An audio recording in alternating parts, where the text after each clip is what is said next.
तथागत सम्यक संबुद्ध विजय असो, विजय असो,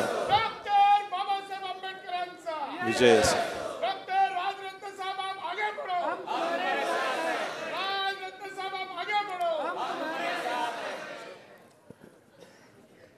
विश्ववंदनीय तथागत सम्यक संबुद्ध विश्वरत्न बोधिसत्व डॉक्टर बाबासाहेब आंबेडकर, प्रियदर्शी महान राजा सम्राट अशोक, संत कबीर, गुरु रविदास जी, महात्मा ज्योतिबा फुले, छत्रपती शिवाजी महाराज, छत्रपती शाहू महाराज आणि ज्या ज्या महापुरुषांनी, महानायकांनी, माता रमाई, माता भीमाई, माता जिजाऊ, माता सावित्रीमाई आमच्या हक्काची अधिकाराची लढाई लढली त्या सर्व महापुरुषांना, महानायकांना मी त्रिवार वंदन करतो. मंचावर उपस्थित सर्व मान्यवर आणि आजचा हा कार्यक्रम यशस्वी करण्यासाठी ज्या ज्या पदाधिकाऱ्यांना योगदान दिलं, दिनाजी खाडे, सुजाता सोनकांबळे, सिद्धार्थ सकपाळ, दिनेश हनुमंतेजी, रवींद्र गुळचळ, बुधाजी वाडविंदेजी, राजेश्रीताई गायकवाड, सिद्धार्थ गायकवाडजी, शशिकांत जाधव, विजय खंडागळे,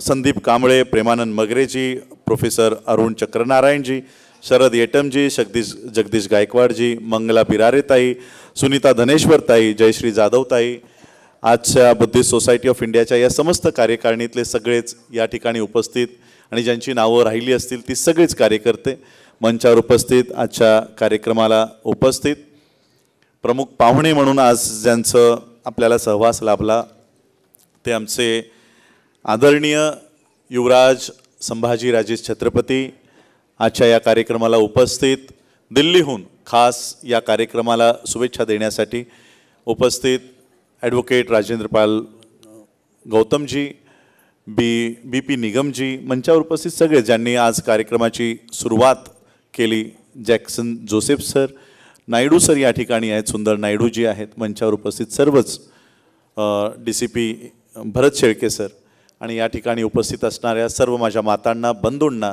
आणि भगिनींना राजरत्न आंबेडकरचा मानाचा जय भीम. आज आपण या ठिकाणी डॉक्टर बाबासाहेब आंबेडकरांनी स्थापन केलेल्या बहिष्कृत हितकाळणी सभेचा शताब्दी महोत्सव साजरा करण्याकरिता या ठिकाणी सगळे जमलेलो आहोत. बहिष्कृत हितकाळणी सभेचा उल्लेख मी जवळपास सगळ्या भाषणातून करत असतो, कारण बाबासाहेब आंबेडकरांच्या जीवनातली सगळ्यात पहिली संघटना बहिष्कृत हितकाळणी सभा आणि त्यानंतर समता सैनिक दल या दोन संघटना बाबासाहेब आंबेडकरांनी प्रांतिक भाषेमध्ये स्थापन केल्या. बाबासाहेब आंबेडकरांच्या जसं मी उल्लेख केला की शालेय जीवनाच्या प्रवेशाला आपण विद्यार्थी दिवस म्हणून साजरा करतोय, विद्यार्थी दिवस म्हणून साजरा करतात आणि त्याचप्रमाणे या देशामध्ये बाबासाहेब आंबेडकरांची मूवमेंट जे चालवतात त्यांनी कदाचित हा दिवस साजरा करणं अत्यंत गरजेचं आहे, कारण 20 जुलै 1924 ही ती तारीख आहे ज्या तारखेला बाबासाहेब आंबेडकरांचं सामाजिक, आर्थिक, राजनैतिक, शैक्षणिक आंदोलनाला कायदेशीररित्या सुरुवात झाली आणि म्हणून प्रत्येक मूवमेंट चालवणाऱ्या आंबेडकरवाद्यांना तरी ही तारीख विसरता कामा नये. आज या तारखेला शताब्दी 100 वर्ष पूर्ण होत आहेत, परंतु मी कुठंही आज बहिष्कृत हितकाळणी सभेचा शताब्दी महोत्सव साजरा होताना महाराष्ट्रात सोडा भारतातही मी कोणत्याही राज्यामध्ये आजचा हा कार्यक्रम होताना बघितलेला नाही आहे. आणि बाबासाहेब आंबेडकरांच्या नावाखाली आम्ही या देशामध्ये ह्या मुवमेंट उभ्या करतो आणि ज्या बाबासाहेबांनी ही मुवमेंट ज्या तारखेला सुरू केली तीच तारीख आम्ही आज विसरून चाललेलो आहोत. बाबासाहेब आंबेडकरांची संघटनात्मक जरी ही पहिली संघटना असली तरी बाबासाहेबांच्या चळवळीला मात्र 1920 पासून सुरुवात झाली नाही, 1924 पासून सुरुवात झाली नाही. बाबासाहेबांना 1917 पासून बाबासाहेब आंबेडकरांनी या चळवळीला सुरुवात केली आणि 1956च्या रात्री 6 डिसेंबरच्या रात्री 2 वाजेपर्यंत 5 डिसेंबरच्या रात्री 2 वाजेपर्यंत म्हणजे 6 डिसेंबरची पहाट तोपर्यंत अहोरात्र ही चळवळ उभी केली. 40 वर्षाचा कालखंड बाबासाहेबांना मिळाला. या 40 वर्षाच्या कालखंडाचा हे सगळं फलित आहे. आज या मंचावर जे आज ॲडव्होकेट बसलेले दिसत आहेत, आज प्रोफेसर बसलेले दिसत आहेत, तुमच्यामध्ये IAS IPS डॉक्टर DCP आमच्या इथे आहेत. हे केवळ 40 वर्षाचं बाबासाहेब आंबेडकरांच्या आंदोलनाचा फलित आहे की आज आमच्यातनं IAS IPS doctor engineer professor घडू लागले. या 40 वर्षाचं हे फलित आहे. आज बहिष्कृत हितकांनी सभेचा शताब्दी महोत्सव आपण घेत आहोत आणि म्हणून पुन्हा, कारण आपण सगळ्यांनी मला अनेक वेळा ऐकलेलं आहे, बाबासाहेबांची संपूर्ण चळवळ मी आपल्यासमोर मांडलेली आहे. पण या 40 वर्षाच्या बाबासाहेबांच्या संघर्षाला आज 2024 साली या शताब्दी 100 वर्ष पूर्ण होत असताना आमचं आज ते पुढं नेण्याचं काय रोडमॅप आहे. आणि हे जे 60 वर्ष आम्हाला लाभली, बाबासाहेबांचे 40 वर्ष आणि आम्हाला लाभलेली 60 वर्ष, या 60 वर्षाच्या कालखंडामध्ये आम्ही बाबासाहेबांची मुवमेंट कुठपर्यंत आणून ठेवलेली आहे. 2024 हे साल अत्यंत महत्त्वपूर्ण साल आहे. याच वर्षी बाबासाहेबांच्या बहिष्कृत हितकांनी सभेला 100 वर्ष पूर्ण होत आहेत. पुढच्या वर्षी संविधानाला 75 वर्ष पूर्ण होत आहेत. आणि याच वर्षी पार्लमेंटच्या इलेक्शन्स आपण या ठिकाणी रिझल्ट्स बघितले. एकीकडे या देशामध्ये संविधान हटवण्याच्या बाता खुलेआम होत होत्या, संविधान हटवण्यासाठी मतं मागितली जात होती, तिथेच आमचं पॉलिटिकल रिप्रेझेंटेशन 0 होत चाललं होतं. ज्या वर्षी बाबासाहेबांनी 1924 साली त्यांच्या सामाजिक राजकीय शैक्षणिक आंदोलनाला सुरुवात केली, त्यांच्याच शताब्दी वर्षामध्ये आमचं राजकीय सामाजिक आंदोलन शून्य होताना आमच्या डोळ्यासमोर चित्र उभं राहत आहे. आणि अशा अवस्थेत आपण नुसतं बघ्याची भूमिका घ्यायची का? बौद्ध म्हणून ज्यावेळेस बुद्धिस्ट सोसायटी ऑफ इंडियाची ही मुवमेंट आम्ही सुरू केली, 2017 साली अशोक मुकुंदराव आंबेडकरांचं निधन झाल्यानंतर मला या संघटनेचं, या बाबासाहेब आंबेडकरांनी स्थापन केलेल्या संस्थेचं अध्यक्षपद मला मिळालं. 18 साली मी अध्यक्ष झालो. 19 पर्यंत मी या संस्थेला वर्ल्ड फेलोशिप ऑफ बुद्धिस्ट सोबत 128 देशांच्या संघटनेसोबत पुनर्जीवित केलं. ती संघटना पुन्हा उभी केली. 20 आणि 21 कोरोनाचा कालखंड झाला आणि पुन्हा आज 24 पर्यंत आज भारताची बौद्ध मुवमेंट अशी आहे की भारताच्या बाहेर जगात कोणत्याही देशात जर बौद्ध धम्माच्या परिषदा होत असतील, यापूर्वी मी या धम्माची मुवमेंट हातात घेण्यापूर्वी या धम्माचं नेतृत्व कोण करत होते? तिवारी, त्रिपाठी. स्वतः माझा 2019चा व्हिएतनामच्या युनायटेड नेशन्सचा, संयुक्त राष्ट्राच्या सभेतला लाईव्ह व्हिडिओ आजही माझ्या फेसबुक पेजवर आहे. त्या व्हिएतनामच्या संयुक्त राष्ट्राच्या बैठकीत भारतातून बौद्ध धम्माचं नेतृत्व प्रेझेंटेशन कोण करतंय? जनेयूधारी असलेला व्यंकय्या नायडू. हे भारताच्या बाहेर जाऊन लोकांना हे सांगत होते की मी भारतातून आलोय, भारत बौद्ध देश आहे आणि भारतामध्ये बौद्धांची चळवळ ही आम्ही चालवत आहोत. अशा पद्धतीने व्यंकय्या नायडू असतील, हे तिवारी असतील, त्रिपाठी असतील, हे प्रेझेंट करत होते. मला वाटतं आता जे मी 2019-2017ला सांगत होतो, आता बऱ्याचपैकी लोकांना ते कळलं की भारताच्या बाहेर कोण जातात. एक परिस्थिती त्यावेळेस होती 2017, 18, 19, 20 सालापर्यंत की भारताच्या बाहेर कुठेही बौद्ध परिषद असली तर पहिलं आमंत्रण असायचं शर्मा, तिवारी, व्यंकय्या नायडू, कुलकर्णी, हे अशी लोक भारताच्या बाहेर जाऊन भारतातनं बौद्ध धम्म स्वतःच्या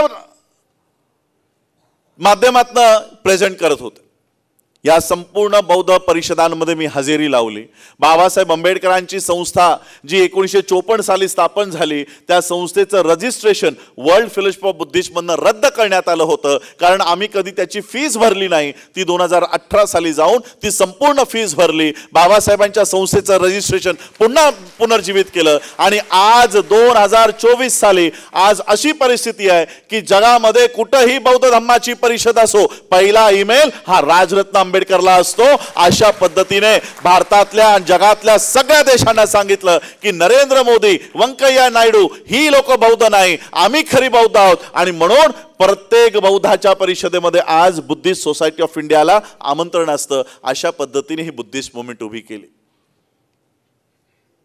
याच 2 वर्षापूर्वी बाबासाहेब आंबेडकरांनी लिहिलेल्या प्रॉब्लेम ऑफ रुपीला 100 वर्ष पूर्ण झाले.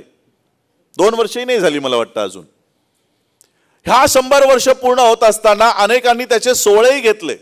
प्रॉब्लेम ऑफ रुपीला 100 वर्ष पूर्ण होत आहेत. आम्ही त्यावेळेस विचार केला की 100 वर्ष, आजही मी इथे केवळ शताब्दी महोत्सव साजरा करण्यासाठी आलो नाहीये. इथून फक्त बाबासाहेबांनी या तारखेला ही संघटना उभी केली होती, आम्ही हात जोडायचा कार्यक्रम इथे सुरू नाही केलाय. मी काय कार्यक्रम घेऊन चाललो येणाऱ्या भाषणात सांगणार आहे. पण ज्यावेळेस प्रॉब्लेम ऑफ रुपीला 100 वर्ष या महाराष्ट्रामध्ये साजरी होत होती, मला वाटतं शरद पवारांनी पण एक कार्यक्रम घेतला होता. 100 वर्ष प्रॉब्लेम ऑफ रुपीला एक मोठं पुस्तिका बनवली, प्रॉब्लेम ऑफ रुपी, आणि मग त्या पुस्तिकेला फुलं वाहून हात जोडायचा कार्यक्रम सुरू होता. आम्ही विचार केला की बाबासाहेब आंबेडकरांच्या या प्रॉब्लेम ऑफ रुपीला 100 वर्ष पूर्ण होत आहेत. याच प्रॉब्लेम ऑफ रुपीवर रिझर्व्ह बँक ऑफ इंडियाची स्थापना आहे आणि याच रिझर्व्ह बँक ऑफ इंडियाने या देशात बँकिंग सिस्टम उभी केली. त्याच्यात आमचं रिप्रेझेंटेशन कुठं आहे? आमचं प्रतिनिधित्व कुठं आहे? बाबासाहेबांनी तो ग्रंथ फुलं टाकण्यासाठी लिहिला असेल का हो? आज ते ग्रंथ उघडून कोण वाचतंय? जा विकिपीडियावर सर्च करा. सारस्वत बँक या देशामध्ये उभी राहिली बाबासाहेब आंबेडकरांच्या या प्रॉब्लेम ऑफ रुपीला वाचून. ब्राह्मणांनी त्यांची अर्थव्यवस्था उभी केली आणि आम्ही फुलं टाकतोय, पुस्तकावर अगरबत्त्या लावतोय, पुस्तकाची पूजा करतोय. तो पुस्तक बाबासाहेबांनी पूजा करण्यासाठी नाही, ते उघडून माझ्या समाजानं स्वतःची अर्थव्यवस्था उभी केली पाहिजे याकरिता लिहिला होता. आम्ही पूजा करतोय, पुस्तकाची पूजा. गौतम साहब, कल से हम लोग संविधान की भी पूजा करना शुरू कर देंगे. हो रहा है. 26 नवंबर आती है तो जैसे आप महापुरुषों की फोटो लगाई है, हमारे लोग संविधान को भी वहां रखते हैं और उसके ऊपर फूल डाल के नमन कर रहे हैं. वो संविधान खोलकर पढ़कर उसके ऊपर अमल करने की जरूरत है. अगर मेरे संवैधानिक अधिकार कहीं हर्ट हो रहा है, खत्म हो रहा है, तो मुझे खड़ा होकर लड़ने के अधिकार वो संविधान दे रहा है. हम लड़ना भूल रहे हैं, हम पूजा मार्ग पे लग रहे हैं, भक्ति मार्ग पर लग रहे हैं. प्रॉब्लेम ऑफ रुपीला 100 वर्ष पूर्ण होत असताना आम्ही विचार केला की नाही, पूजा नाही करायची. बाबासाहेब आंबेडकरांनी स्वतंत्र आम्हाला अर्थव्यवस्था उभं करायला लावलं. 2019, 2020, 2021 या 2 वर्षात तर कडक लॉकडाऊन होता, तरी देखील घरात बसून लोकांच्या घरी जाऊन अशा पद्धतीने काम केलं. आणि आज 2024 साली मला वाटतं 1-2 महिन्यापूर्वीच doctor Bhimrao Ramji Ambedkar multi state cooperative बँकेची मान्यता मिळवून आणली. संपूर्ण महाराष्ट्राची मान्यता आली, कर्नाटकची मान्यता आली. 1 वर्षाचा पिरियड दिलाय की ऑडिट रिपोर्ट सबमिट करा आणि मग तुम्हाला अख्ख्या देशाची मान्यता मिळेल. अशा पद्धतीने आम्ही स्वतःची पहिली, ज्यावेळेस आम्ही या रजिस्ट्रार ऑफिसला जात होतो, रजिस्ट्रार ऑफिस मधले सीए तिकडचे कर्मचारी म्हणत होते की ही भारतातली पहिली अनुसूचित जातीच्या लोकांची बँक असेल. यापूर्वी कधीही असलं रजिस्ट्रेशन आमच्याकडनं गेलेलं नाही. ही बँक उभी केली, अर्थव्यवस्था हातात घेतली. आज ती बँकिंग सिस्टम पूर्ण देशामध्ये उभं राहील अशा पद्धतीने काम करत आहोत. धम्माची मुवमेंट हातात घेतली, संपूर्ण ब्राह्मणिकल सिस्टम त्याच्यातनं बाहेर काढला. आज इकॉनॉमिकल सिस्टम हातात घेतली, आज तीही आम्ही उभी केली. आता प्रश्न आलाय, जसं राजेंद्रपाल गौतमजींनी सांगितलं की 131 खासदार आहेत आमचे, 131 खासदार. अख्ख्या देशाच्या विधानसभा जर क्लब केल्या तर जवळपास 1100 ते 1500 आमदार निघतील तुमचे. एवढी मोठी संख्या असून आमच्यावर अन्याय होतो, अत्याचार होतो. मनीषा वाल्मिकीची हत्या ज्या कॉन्स्टिट्युन्सीमध्ये झाली, तिकडचा आमदारही तिच्याच जातीचा आहे. केवळ आमदार नाही, तिच्या कॉन्स्टिट्युन्सीचा लोकसभेचा खासदारही त्याच जातीचा आहे. एका शब्दानेही या लोकांनी संसदेत, विधानसभेमध्ये आवाज उठवला नाही. आज आमचं रियल रिप्रेझेंटेशन हे 100 वर्ष जे बाबासाहेबांच्या बहिष्कृत हितकारणी सभेचे आज आपण साजरा करत आहोत. बाबासाहेबांचं एकच भांडण होतं, एकच भांडण, आम्हाला आमचं रियल रिप्रेझेंटेशन हवंय. आमचं खरं प्रतिनिधित्व, जसं सरांनी सांगितलं, शेळके सरांनी, की त्या 10 वर्षामध्ये अनेक चळवळी उभ्या राहत होत्या, सावरकर उभा राहत होता, गांधी उभा राहत होता, की या अस्पृश्यांची चळवळ आम्ही चालवतोय. बाबासाहेब सगळं काम सोडून बहिष्कृत हितकांनी सभा का स्थापन करतायत? कारण या दोघांच्या ज्या चळवळी आहेत त्यांना अस्पृश्यांशी काही घेणं देणं नाही. आमचा खरा प्रतिनिधी, आमचे खरे आवाज बहिष्कृत हितकांनी सभा असेल. याकरिता बाबासाहेबांनी ही संस्था स्थापन केली आणि सांगितलं, हे सावरकर आणि गांधी आमचे कैवारी होऊ शकत नाही, आमची संस्था बहिष्कृत हितकांनी सभा असेल. रियल रिप्रेझेंटेशन, खरं प्रतिनिधित्व. आज काय माझ्या डोळ्यासमोर परिस्थिती सुरू आहे माहित आहे? मीडिया देशाचा, त्याला आपण काय नाव दिलंय आता? मोदी मीडिया. विचार करा, गौतम जी, मान्यवर काशीराम जी का एक कोटेशन था कि जिस दिन मीडिया मुझे दिखाना शुरू कर देगा उस दिन समझ जाना कि मैं बिक गया हूं. बराबर है? अगर मैं गलत हूं तो मुझे बता देना. बघा, मला वाटतं आपण भाई कधी पत्रकार परिषद घेतली? 2 दिवसापूर्वी. 2 दिवसापूर्वी आपण पत्रकार परिषद घेतली. मला कोणत्याच पेपरला बातमी दिसली नाही. जे काय आहे ते सोशल मीडियाच्या लोकांनीच ती बातमी प्रसारित केली असेल. मेन स्ट्रीम मीडियाने कोणी हे आपला मीडिया, मी मेन स्ट्रीम मीडिया म्हणतोय, जी 24 तास, ABP माझा, IBN लोकमत, यांना नावं बदलली पाहिजे. आता हे ABP माझा नाही, BJP माझा झालाय.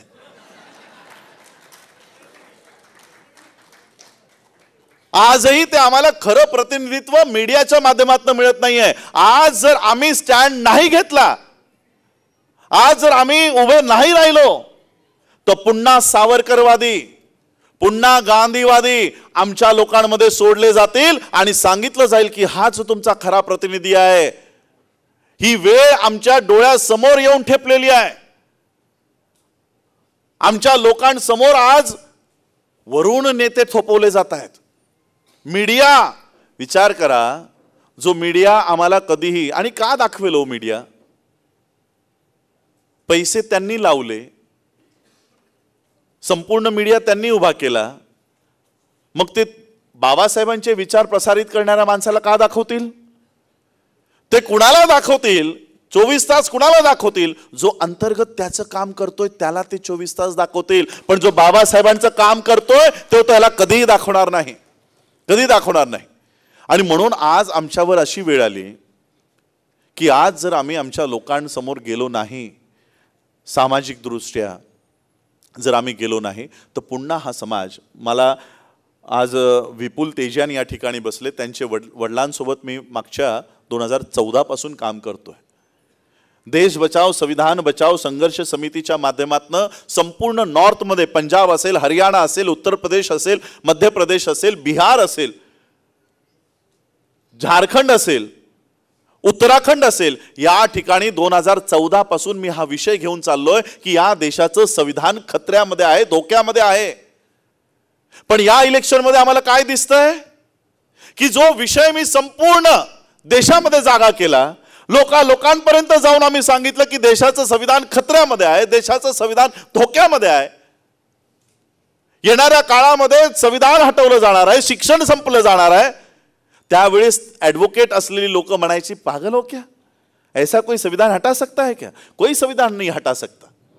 आणि आज आपण त्याच संविधानाला हटवण्याच्या बाता करणारी लोक त्या माध्यमातून मतं मागताना आपण बघितले. जी लोक संविधानाला कधी मान्यता देत नव्हती, ती लोक संविधान रस्त्यावर घेऊन फिरताना आपण बघितले. या 2024च्या इलेक्शन डोळ्यासमोर बघत असताना वाटत होतं की आपली कुठेतरी फसवणूक झाली. माझा तर कोणता पक्ष नाही, माझा तर कोणता पार्टी नाही, पण तरी वाटत होतं की ज्या मुद्द्यावर मी लोकांना जागृत केलं, ज्या मुद्द्यावर मी लोकांना त्यांचे काय होणार आहे येणाऱ्या इलेक्शन्समध्ये हे सांगितलं, आज त्यांना जागं केल्यानंतर ती मतं कुठं चाललीत? ती मतं कुणाला चाललीत? त्या इंडी आघाडीमध्ये, त्या MVA मध्ये आमचं रिप्रेझेंटेशन कुठं आहे? ज्यांना आम्ही विचार करत होतो की चला या समाजाला जागृत केल्यानंतर ते बहीणजी किंवा काकाजीकडे तरी जातील. ती गेली, 2014ला गेली, 2019ला गेली. पण आमचं कसं झालंय माहित आहे, एखादी जर ट्रेन निघाली असेल आणि त्या ट्रेनला संसदेत जायचं असेल तर प्रत्येक पार्टीचा आपापला डबा आहे. काँग्रेसचा पहिला डबा, बीजेपीचा दुसरा डबा, सगळ्यांचे डबे आहेत. आणि मग आम्हाला वाटलं चला आम्ही आमच्या लोकांना जागृत करतोय, आमची लोक त्यांच्या पक्षामध्ये त्या पक्षाच्या डब्यात जाऊन बसतील, बीएसपीला जाऊन बसतील, इकडे महाराष्ट्रात वंचितमध्ये जाऊन बसतील. आम्ही ही घोषणा तुम्हाला माहित असेल की फडणवीसाचं स्टेटमेंट होतं, फडणवीसा का बीजेपीचं स्टेटमेंट होतं की केंद्रात नरेंद्र आणि राज्यात देवेंद्र. आणि म्हणून मी सांगितलं जर यांना असं चालत असेल तर आम्ही पण एक स्टेटमेंट देऊ की केंद्रात बहेनजी आणि राज्यात प्रकाशजी, असं स्टेटमेंट मी त्यावेळेस दिलं.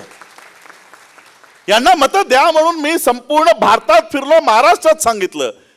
आणि यांच्या प्रत्येक डब्यात लोकांना बसवलं, चढवलं. ए बाबा तू बीएसपीच्या डब्यात बस, दुसरीकडे जाऊ नको. ए बाबा तू वंचितच्या डब्यात बस, दुसरीकडे जाऊ नको. त्यांना प्रत्येकाला आपापल्या डब्यात बसवलं, सगळ्यांना बसवलं. ट्रेन निघाली, संसदेत जाण्यासाठी निघाली. आता त्या ट्रेनचे डबे एकमेकांना जोडण्यासाठी जे हुक लावतात, कपलिंग म्हणता ना, ट्रेनवाले बसलेत आमचे रविकांत जाधव इकडं, कपलिंग. लोक बसली डब्यात जाऊन की आम्हाला संसदेत नेतील, आम्हाला विधानसभेत नेतील, पण यांनी कपलिंगच काढून टाकले. डबे तसेच उभे आहेत, सगळे गेले. काँग्रेस पोहोचली संविधानाचा मुद्दा घेऊन, राष्ट्रवादी पोहोचली संविधानाचा मुद्दा घेऊन, लोक आपली त्याच डब्यात बसलीत की आम्ही पण जाऊ. वेळ निघून गेली. 2019 अशाच पद्धतीने लोकांचा भ्रमनिरास झाला. आणि आता काय झालं माहित आहे, हे डबे तर काय कफलिंग लावायला तयार नाही, म्हणून लोक उतरलीत. आणि उतरून कुठे चाललीत? डायरेक्ट राष्ट्रवादीच्या डब्यात, डायरेक्ट उद्धवच्या डब्यात. ही त्याहूनही घातक गोष्ट आहे, ही त्याहूनही घातक गोष्ट आहे. कशी की आमच्या संख्येमुळे त्यांचे प्रतिनिधी वाढत चाललेत. संख्या कुणाची? आमची. बाबासाहेबांचं, मान्यवर काशीरामांचं भांडण काय? जिसकी जितनी संख्या भारी उसकी उतनी भागीदारी. आमची संख्या भारी आहे, भागीदारी शून्य. भागीदारीच काही नाही. आम्ही कशासाठी भांडतोय? रिप्रेझेंटेशनसाठी. भागीदारी, आमची भागीदारी दाखवा. 131 खासदार आमचे नाहीत, ते तुमच्या पक्षाचे गुलाम आहेत. हे आमचे प्रतिनिधी नाहीत. हे 1000, 1500 आमदार आमचे नाहीत. आणि म्हणून अशा अवस्थेत जर हे डबे जर या संसदेत, विधानसभेच्या दिशेने प्रवास करणार नसतील तर मला वाटतं इकडे आमचे रविकांत जाधव, माटुंग्याला काय आहे तुमचं? कारशेड. तर या 2 डब्यांना आता कारशेडला पाठवण्याची गरज आलेली आहे. हे डबे आता कारशेडला गेले पाहिजेत. माझ्या समाजाला पुन्हा या देशाच्या संसदेमध्ये, या महाराष्ट्राच्या आणि इतर राज्यांच्या विधानसभेमध्ये माझ्या समाजाचा मंत्री उभा राहून तिथे आपल्या समाजाची बाजू मांडेल, अशा पद्धतीने यांना रिप्रेझेंटेशन, प्रतिनिधित्व देण्यासाठी आजपासून आम्ही ही सुरुवात करत आहोत. 20 जुलै 2024. आणि मला काही पक्ष स्थापन करायची गरज नाहीये. मी काय पक्ष वगैरे स्थापन करणार नाहीये. मग म्हणाल पक्ष स्थापन करणार नाही तर लढणार कसे? 30 सप्टेंबर 1956 बाबासाहेब आंबेडकरांनी RPI ऑलरेडी स्थापन करून ठेवलेला आहे. गवई म्हणेल अरे हे तर माझा पक्ष आहे, तू कसा काय चालवशील? मी गवईंना सांगू इच्छितो, रिपब्लिकन पार्टी ऑफ इंडिया तुझ्या बापाचा नाही, माझ्या बापाचा पक्ष आहे. हिम्मत असेल तर या पक्षाचं नाव, या पक्षाचा झेंडा, या पक्षाचं धोरण मला राबवण्यापासून फक्त थांबवून दाखव, एवढं मी आज ओपन चॅलेंज मी या सगळ्या रिपब्लिकन नेत्यांना देतोय. हे नाव माझ्या बापाच्या पक्षाचं आहे, तुमच्या बापाच्या पक्षाचं नाही. मला दुसरं हे ठिगळं लावलेली झेंडी हातात घ्यायची नाहीत.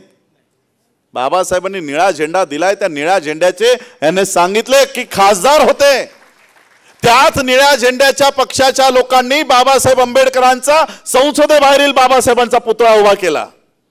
कोणी केला? त्याच आरपीआयच्या लोकांनी. आणि म्हणून आम्हाला पुन्हा ही चळवळ कधी 30 सप्टेंबर, मी 30 सप्टेंबरलाही तुम्हा सगळ्यांना बोलवणार आहे.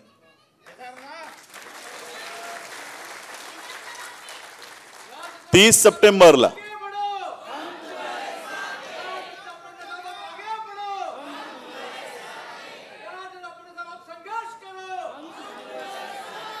वीस जुलै 1924 बघा बाबासाहेबांचा प्रवास.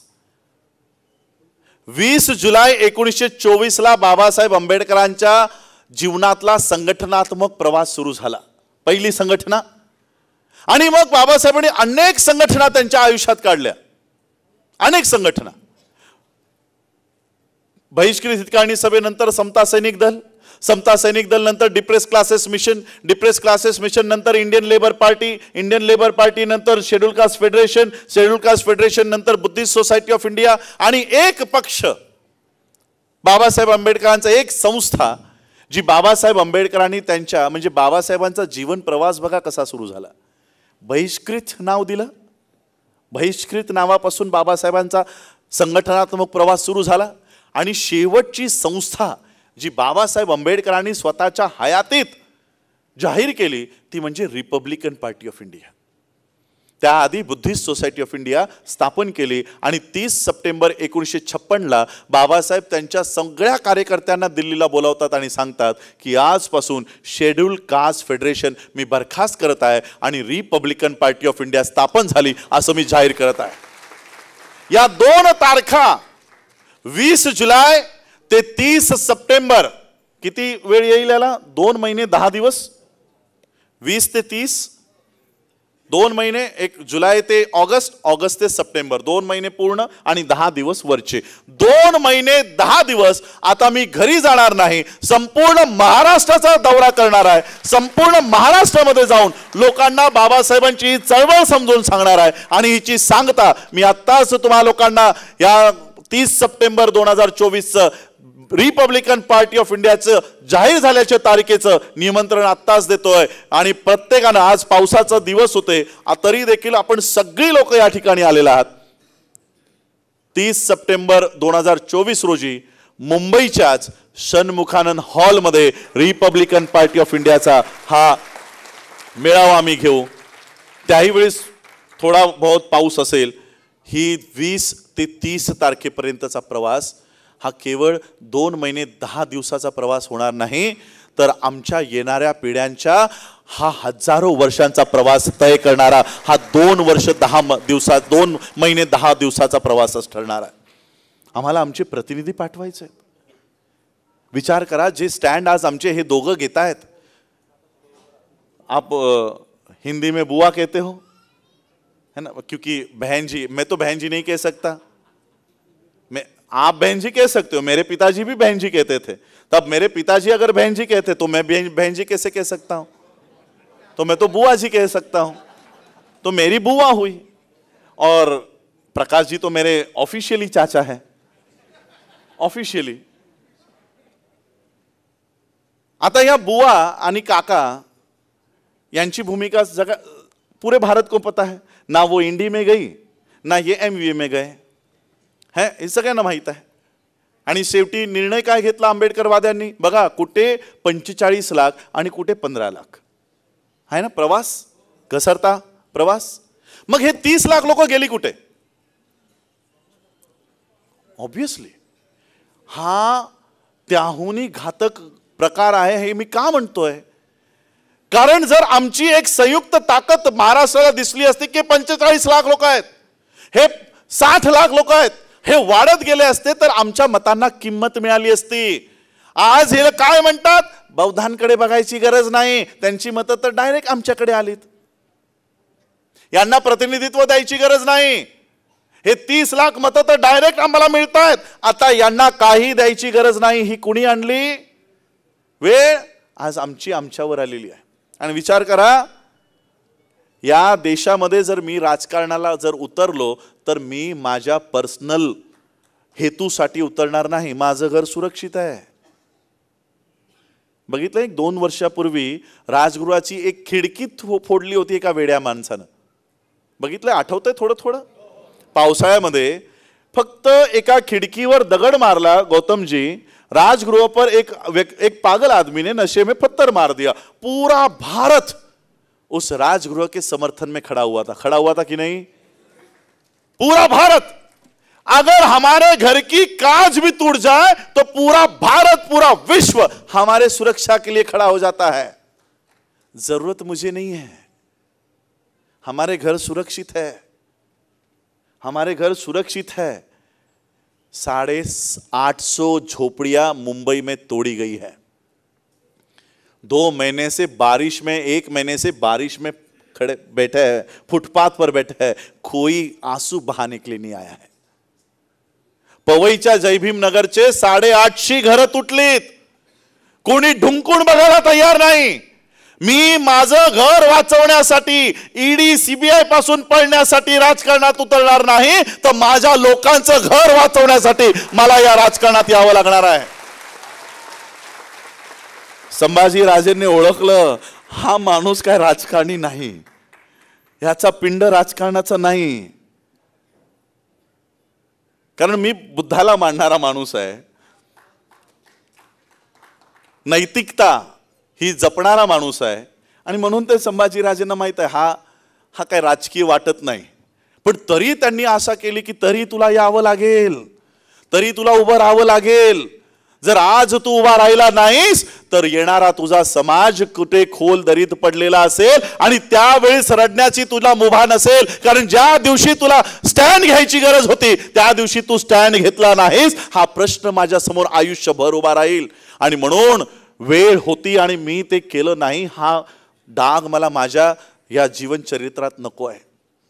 म्हणून मला हे पुढे यावं लागतं. काकांनी आणि बुवांनी ते केलं असतं तर मी या क्षेत्रात ढुंकूनही बघितलं नसतं. मला माझंच क्षेत्र एवढं मोठं आहे, माझंच क्षेत्र एवढं मोठं आहे. मी नेहमी सांगत असतो, मला आमदार, खासदार, मंत्री बनून काय मिळणार आहे? माझ्या नावापुढं आंबेडकरचे नाव उभं आहे, ते राष्ट्रपती पदापेक्षा कित्येक पटीने उंच आहे.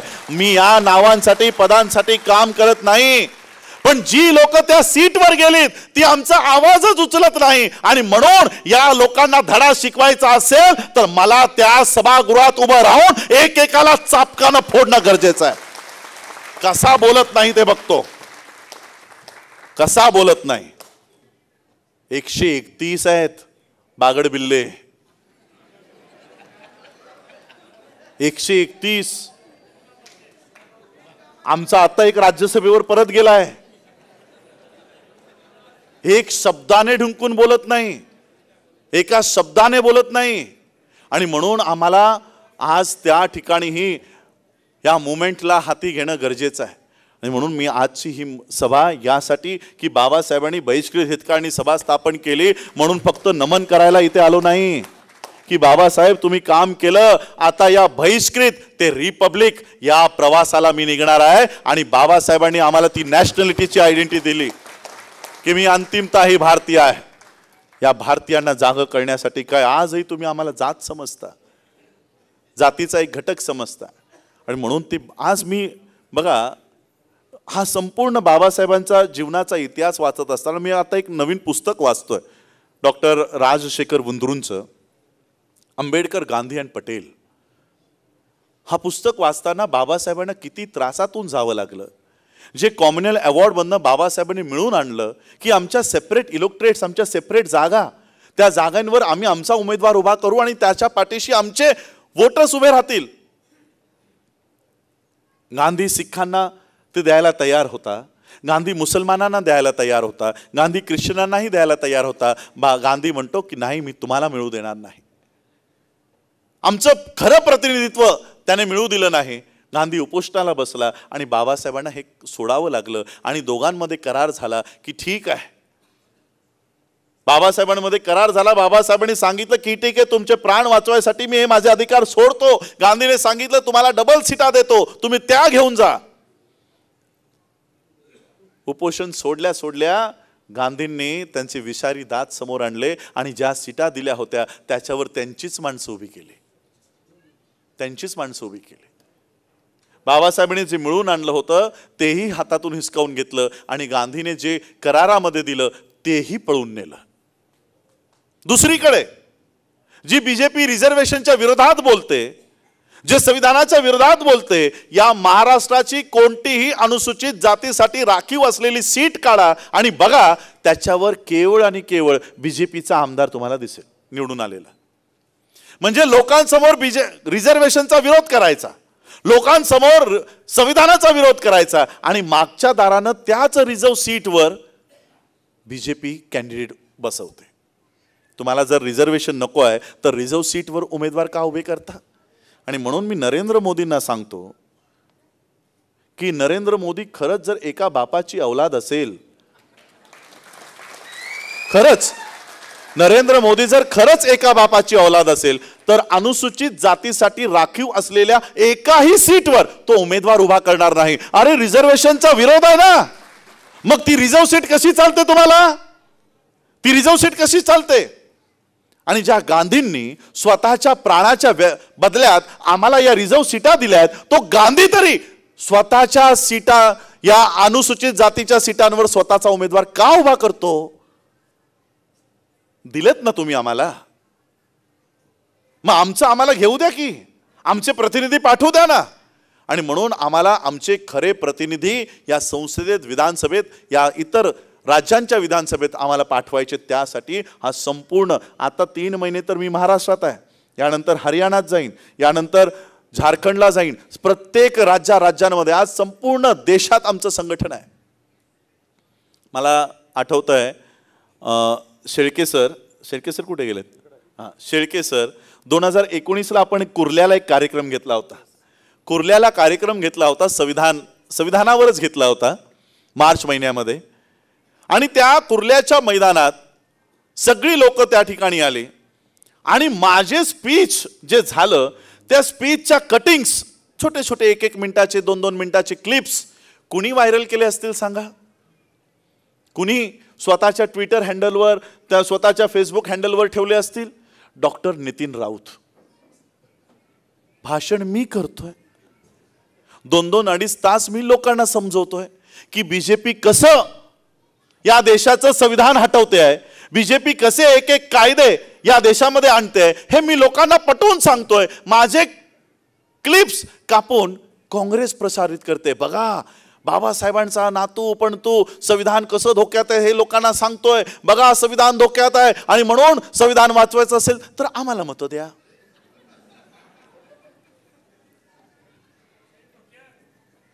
एक म्हण आहे मराठीमध्ये, आंधळं दळतंय आणि कुत्रं पीठ खातंय. आमचं तसंच झालंय.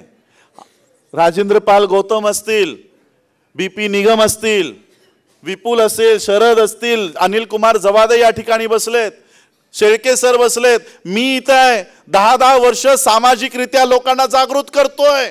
संविधान धोक्यात आहे, संविधान धोक्यात आहे, संविधान धोक्यात आहे. पीठ येतंय बाहेर, खातंय कोण? फायदा कुणाला होतोय? का होतोय? कारण ते पीठ जे बाहेर आलंय ते पीठ जात्यात घेण्यासाठी माझ्याकडे जातच नाही. ते पीठ, संपूर्ण पीठ जे मी जात्यावर दळलंय ते डब्यात घेण्यासाठी आमच्याकडे डबा नाही. आणि म्हणून आम्हाला तो डबा आता तयार करणं गरजेचं आहे. जे पीठ आज आम्ही लोकांमध्ये जाऊन लोकांना तयार करतोय ते काँग्रेस राष्ट्रवादीच्या डब्यात न पडता ते आमच्या रिपब्लिकन मुवमेंटमध्ये आलं पाहिजे. अशा पद्धतीने हे काम करणार आहोत. जरी 2 महिने 10 दिवसाचा कालखंड घेऊन चाललो असलो तरी माझं काम 2 महिने 10 दिवस नाही, 10 वर्षापूर्वीपासून सुरू आहे. माझ्याकडे प्लॅटफॉर्म नाही.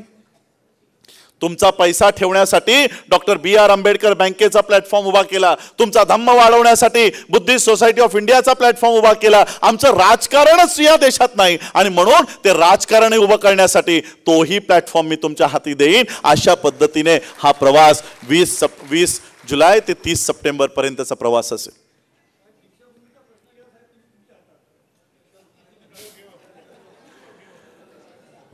पुन्हा तोच प्रश्न आला, दीक्षाभूमीचा प्रश्न हातात घ्यायचा, रस्त्यावर उतरायचं, आंदोलनं करायची, तोडफोड करायची. 2018 साली हेच केलं ना आपण. भीमा कोरेगाव, पुढे काय माहित आहे, 85,000 निरपराध मुलांवर आज FIR आहेत. 85,000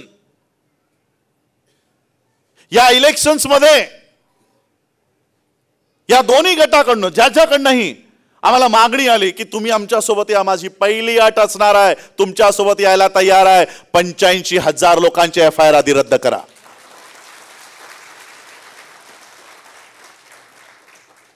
सामाजिक आंदोलनं लढली आम्ही, केसेस घेतल्यात, अंगावर केसेस घेतल्यात. ज्यांनी आव्हान केलं ते रस्त्यावरही आले नाहीत, ते बंगल्यात बसून टीव्हीवर आमचा तमाशा बघत होते. आणि म्हणून आज आम्हाला बाबासाहेब आंबेडकरांनी ज्या पद्धतीने हे आंदोलन उभं केलं त्या पद्धतीने हे आंदोलन उभं करणं गरजेचं आहे. संविधान वाचवणारी भाषा करणारी लोक कुठं आहेत? या देशाचं संविधान खतऱ्यात आहे म्हणून आपण मतं दिली ना.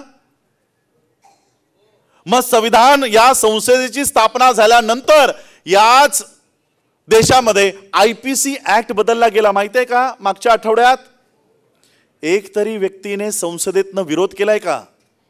मग हे नक्की राहुल गांधी कोणत्या देशाचं संविधान बनत होते की देशाचं संविधान खतऱ्यात आहे? जर IPC ऍक्ट तुमच्या डोळ्यासमोर बदलला जातोय, मग तुम्ही आतमध्ये उभं राहून साधा एक शब्दाने त्याचा विरोध करत नाही की IPC ऍक्ट तुम्ही का बदलता? ते जाऊ द्या. महाराष्ट्रामध्ये Maharashtra public safety bill pass हुआ है sir, Maharashtra public safety act pass हुआ है. जर तुम्ही एखाद्या कार्यक्रमात गेलात तर तुमच्यावर FIR नोंदवण्यात येईल असे कायदे झालेले आहेत. एखाद्या म्हणजे मी जे सांगत होतो 2014 साली की आज जे आम्हाला लोकांमध्ये जाऊन सभा घेण्याची परवानगी आहे, उद्या जाऊन तीही परवानगी आमच्या हातून जाईल, ते आज कायद्यानं सुरू झालं महाराष्ट्रात. येणारी लोक जर या संघटनेची नाहीत तर त्यांना त्यांच्यावर FIR नोंदवला जाईल असा ऍक्ट महाराष्ट्रात उभा झालेला आहे. 3 महिने जामीन नाही हा कायदा आलाय. आमचा एकही प्रतिनिधी महाराष्ट्राच्या या विधानसभेमध्ये उभा राहून या कायद्याचा एकानेही विरोध केला नाही, एकानेही नाही. आणि म्हणून आम्हाला आता तिथं केवळ मी जाणं नाही, माझ्यासारखे बोलणारे अनेक लोक तिथे उपस्थित असणं गरजेचं आहे, अनेक लोक तिथे उपस्थित असणं गरजेचं आहे. आणि म्हणून मी येणाऱ्या काळामध्ये या विधानसभा डोळ्यासमोर ठेवून माझ्या आईने मला एक लहानपणापासून शिकवण दिली, टाकाला जाऊन गाडगं लपवायचं नाही. राजकारण करायला उतरलो तर 100% राजकारण करायला उतरेन. याच्याशी बोलणं करायचं आणि आतून याला मदत करायची असलं राजकारण आम्हाला घरच्यांनी शिकवलं नाही. बाबासाहेब आंबेडकरांचं केवळ आंबेडकर नावच माझ्या सोबत नाही आहे, तर बाबासाहेबांचा DNA माझ्यामध्ये आहे. आणि बाबासाहेबांचा नाही, ते बुक आहे, त्या बुकमध्ये बाबासाहेबांची वंशावळ आहे. रामजींचा फोटो पहिल्या क्रमांकावर आहे आणि आनंदरावांचा बाबासाहेबांचा फोटो त्याच्यामध्ये आहे. त्या रामजींचा DNA घेऊन चाललेलो आहे. आज विचार करा, 1817 मध्ये 1 जानेवारी 1818 आपण साजरी करतो, पण 1817 मध्ये ह्या लढाईची जेव्हा सुरुवात होणार होती त्यावेळेस या 500 नाग लोकांनी जर ही भूमिका घेतली असती की नाही आम्ही याच्याकडेही जाणार नाही आणि आम्ही याच्याकडेही जाणार नाही, तर पेशवाई नष्ट झाली असती का हो? तुम्हाला माहिती आहे सगळ्यात आधी हे 500 शूरवीर कुणाकडे गेले? पेशव्याकडे गेले. पेशव्याकडे गेले.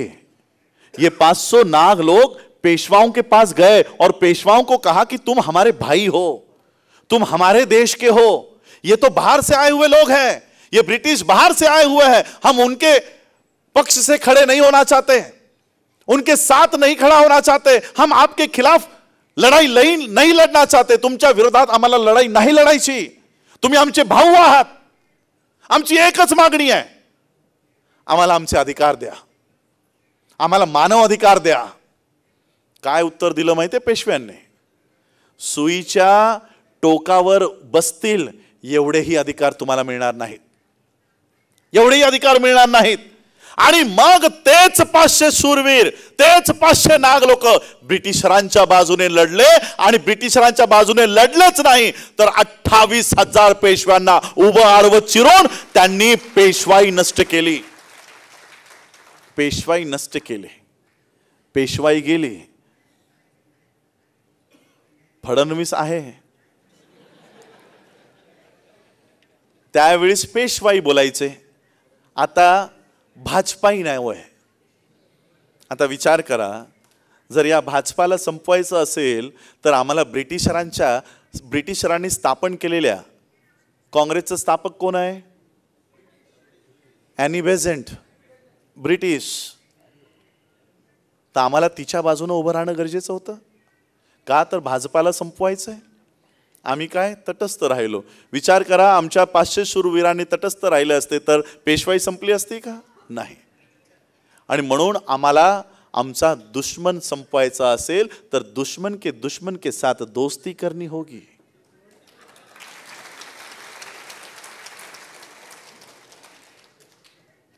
दुश्मन का दुश्मन अपना दोस्त होता है, उस हिसाब से.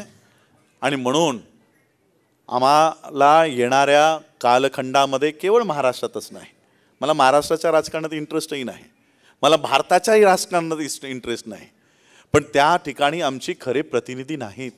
आणि म्हणून मला तिथे उभं राहणं आज गरजेचं आहे. आणि म्हणून मी ही भूमिका घेतो आहे. 20 जुलै ते 30 सप्टेंबर, 30 सप्टेंबरला मी माझी भूमिका जाहीर करीन, राजकीय भूमिका जाहीर करीन. आणि तोपर्यंत मला तुम्हा सगळ्यांचा साथ हवा आहे, मला तुम्हा सगळ्यांचं. कारण आज सगळे ज्या या ठिकाणी कार्यकर्ते आलेले आहेत हे याच आशेवर आलेले आहेत की आम्हाला आमचं प्रतिनिधित्व शून्य होताना दिसतंय. आणि तुम्ही मात्र धम्माचं, मला अक्षरशः यावेळेस इतकं ट्रोल करण्यात आलं की मी विचार केला होता की मी 2024 पर्यंत रिझल्ट लागेपर्यंत एकही शब्द बोलणार नाही राजकारणासाठी, कुणाच्या फेवरमध्येही नाही, कुणाच्या विरोधातही नाही. मला लोक म्हणत होती देशाचं संविधान, देशाच्या इलेक्शन्स होत आहेत आणि तुम्ही भारताच्या बाहेर जाऊन बसलात. मी मुद्दाम भारताच्या बाहेर गेलो का? तर मला कोणीही या ठिकाणी सभेला बोलवू नये म्हणून, कुणी बोलवू नये म्हणून. म्हणून मी भारताच्या बाहेर निघून गेलो की मला कुणाचाही प्रचारही करायचा नाही, विरोधही करायचा नाही. मी विचार केला की ज्या दिवशी इलेक्शनचा रिझल्ट येईल आणि दोन्हीही काका आणि आत्यानं जर रिझल्ट दिला नाही तर ही मुवमेंट मी माझ्या हातात घेईन, ही मुवमेंट मी माझ्या हातात घेईन. आणि म्हणून आम्हाला आजच्या या बहिष्कृत हितकाळणी सभेच्या माध्यमातून, या शताब्दी महोत्सवाच्या माध्यमातून, आणि बघा किती आज मी केवळ नुसता राजेंना फोन केला की राजे तुम्ही या, कारण शाहू महाराजांचं खूप मोठं योगदान होतं. मला काही माहीत नव्हतं की राजे काय बोलणार आहेत, त्यांच्या भाषणातून काय बोलून जाणार आहेत, मला काही कल्पना नाही. आणि मलाही माहीत नव्हतं की ते कदाचित आम्हाला राजकीयदृष्ट्या, सामाजिकदृष्ट्या एकत्रित काम करण्याचं आव्हानही करतील. आज मला एवढी मोठी ताकद महाराष्ट्रामध्ये मिळते आहे. छत्रपती शाहू महाराजांचं वंश आज आम्हाला तो मागणी करतोय की तुम्ही या. आणि अशा अवस्थेत जर आपण तो हात स्वीकारला नाही तर कदाचित येणाऱ्या काळामध्ये पुन्हा आम्हाला असा हात मिळणार नाही, ती साथ मिळणार नाही. आणि म्हणून आम्हाला त्या पद्धतीने आज पुढे जायचं आहे. मी तुम्हा सगळ्यांचे मी मनापूर्वक आभार व्यक्त करतो, कारण 2 दिवसापासून एवढा पाऊस आहे की मलाही सकाळी वाटत होतं की आजची सभा कदाचित हॉलवालाच सांगेल की पाऊस एवढा आहे की आम्ही मॅनेजमेंट करू शकत नाही, तोच डिनाय करतोय की काय. परंतु 4 वाजल्यापासून पाऊस थांबला आणि पुन्हा लोक आपापले, आणि बरीच लोक नाही येऊ शकली. बऱ्याच लोकांनी मला मेसेज पाठवले की नाही येऊ शकत, आम्ही अडकलो. अशा पद्धतीने आज तुम्ही सगळ्यांनी, कार्यकर्त्यांनी, म्हणून मी माझ्या कार्यक्रमाच्या सुरुवातीला, माझ्या भाषणाच्या सुरुवातीला आधी समोर बसलेल्या कार्यकर्त्यांची नावं घेतली आणि मग मंचावरच्या कार्यकर्त्यांची नावं घेतली. कारण हा कार्यक्रम या मंचावरच्या लोकांनी यशस्वी नाही केला, या माझ्या समोरच्या कार्यकर्त्यांनी यशस्वी केला. लांबून लांबून सोलापूरहून आलेत, जालनाहून आलेत, अकोल्याहून आलेत, ठाण्यातून आलेत, डोंबिवलीतून आलेत, मुंबईतून आलेत.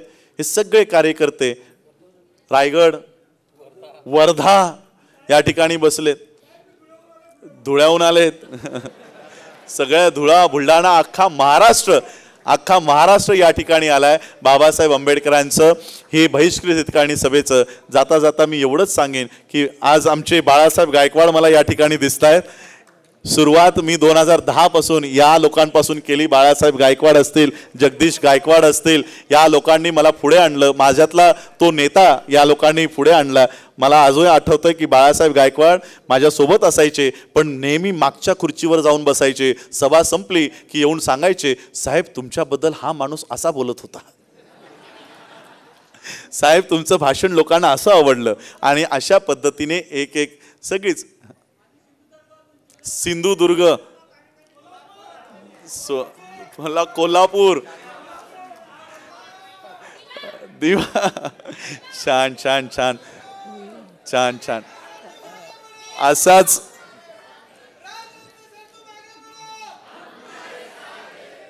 या येणाऱ्या महाराष्ट्राच्या विधानसभेच्या निवडणुकीमध्ये कोणी कोल्हापूरहून आलंय, कोणी सांगलीहून आलंय, कोणी सोलापूरहून आलंय. मी या ठिकाणचं तर नाही, पण विभाग वाईज विदर्भ, पश्चिम महाराष्ट्र, तुमचा मराठवाडा, तुमचा कोकण, हे जितकेही विभाग आहेत महाराष्ट्रामध्ये, त्या प्रत्येक विभागातनं तुमचा एक आमदार तयार होईल. अशा पद्धतीने मी तुम्हाला आज वचन देतो की प्रत्येक विभागातला एक तुमचा प्रतिनिधी तुम्हाला त्या त्या विभागात असेल. अशा पद्धतीचं आज आम्ही कामाला सुरुवात करत आहोत. आणि बाबासाहेबांच्या या 100 वर्षाचं फलित मी नेहमीच सांगत असतो. सर या ठिकाणी बसलेले आहेत, हिंदीमध्ये सांगतो. बाबासाहेबांच्या या संपूर्ण 100 वर्षाचं फलित काय आहे बघा. एकीकडे गांधींचं चळवळ.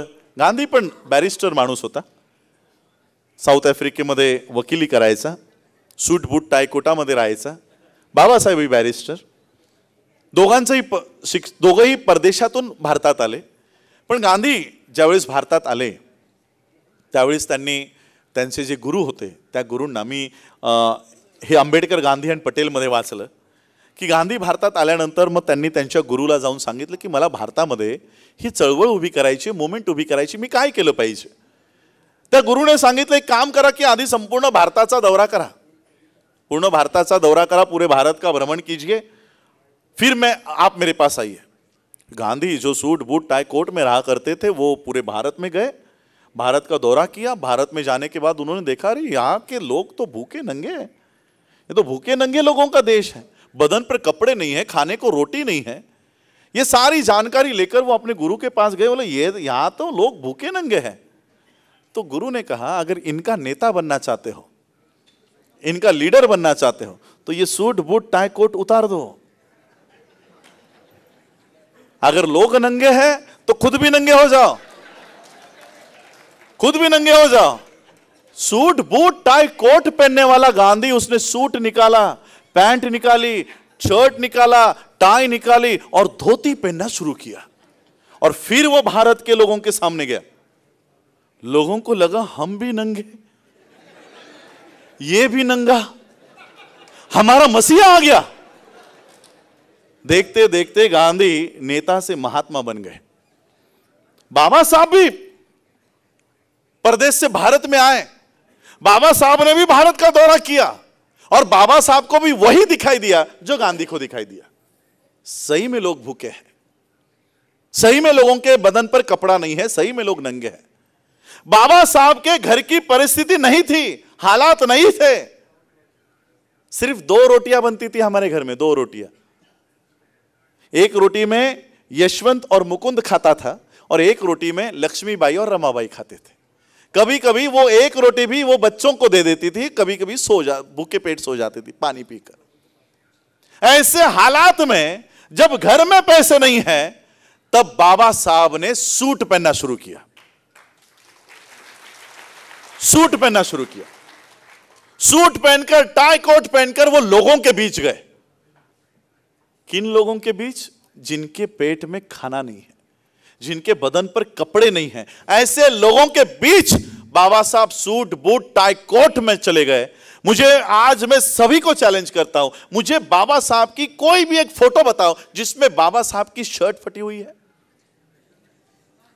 कोट फटा हुआ है, कभी बाबा साहब ऐसे नहीं रहे। समाज के सामने जब गए तो सूट बूट टाई कोट में गए। और इसलिए मैं आज बाबा साहब के 100 साल के शताब्दी महोत्सव में बाबा साहब की मूवमेंट एक लाइन में बताना चाहता हूं कि नंगे को देखकर नंगा हो जाना यह गांधीवाद है।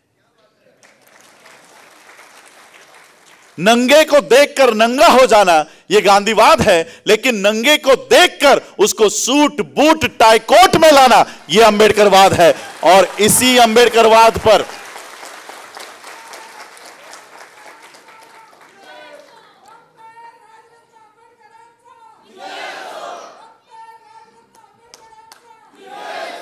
इसी अंबेडकरवाद को हमें जिंदा रखना है। उनको संविधान नहीं हटाना है।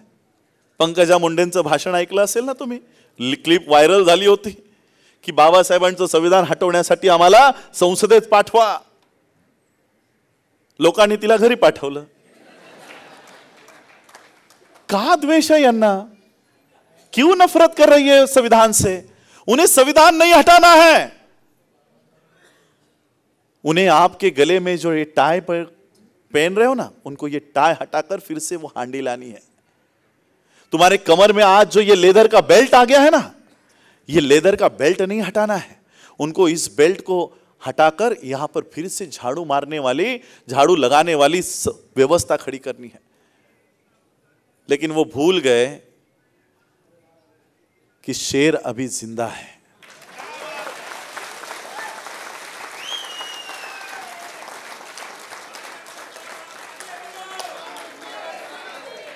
मैं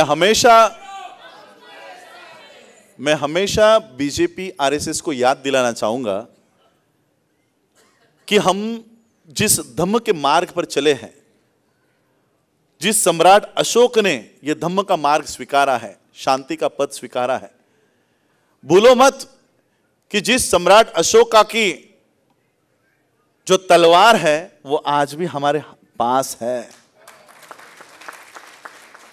आज भी हमारे पास है, सिर्फ हमने वो मयान करके रखी हुई है। मला फक्त तुमच्यातले ते 500 शूरवीर हवेत, फक्त 500 शूरवीर हवेत।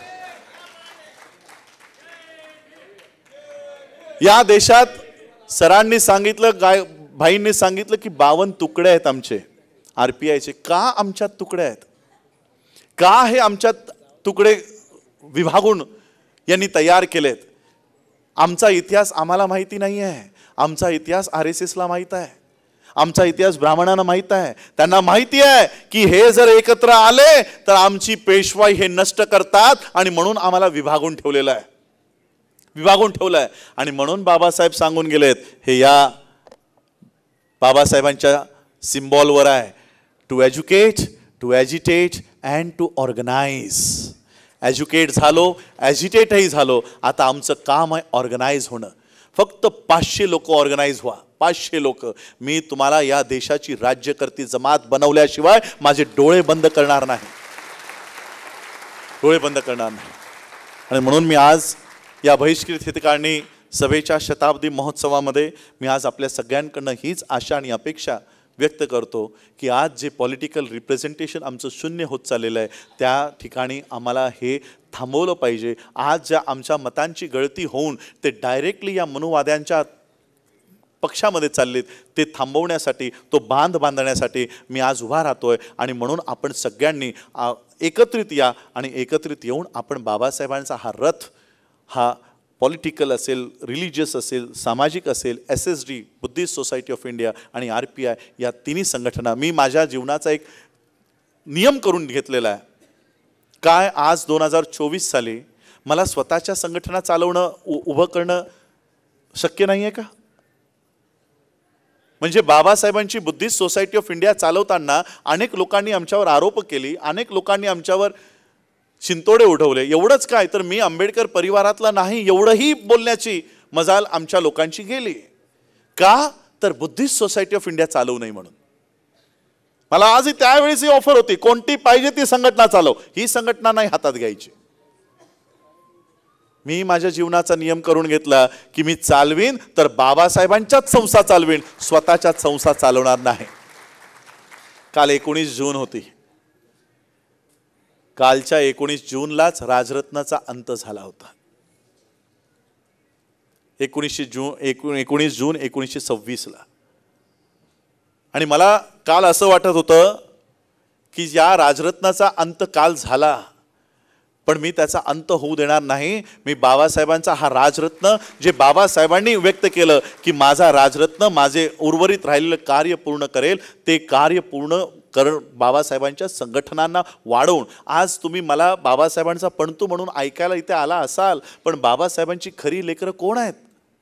बाबासाहेबांचा RPI, बाबासाहेबांची बुद्धिस्ट सोसायटी ऑफ इंडिया आणि बाबासाहेबांची समता सैनिक दल, ही 3 लेकरं आहेत बाबासाहेबांची.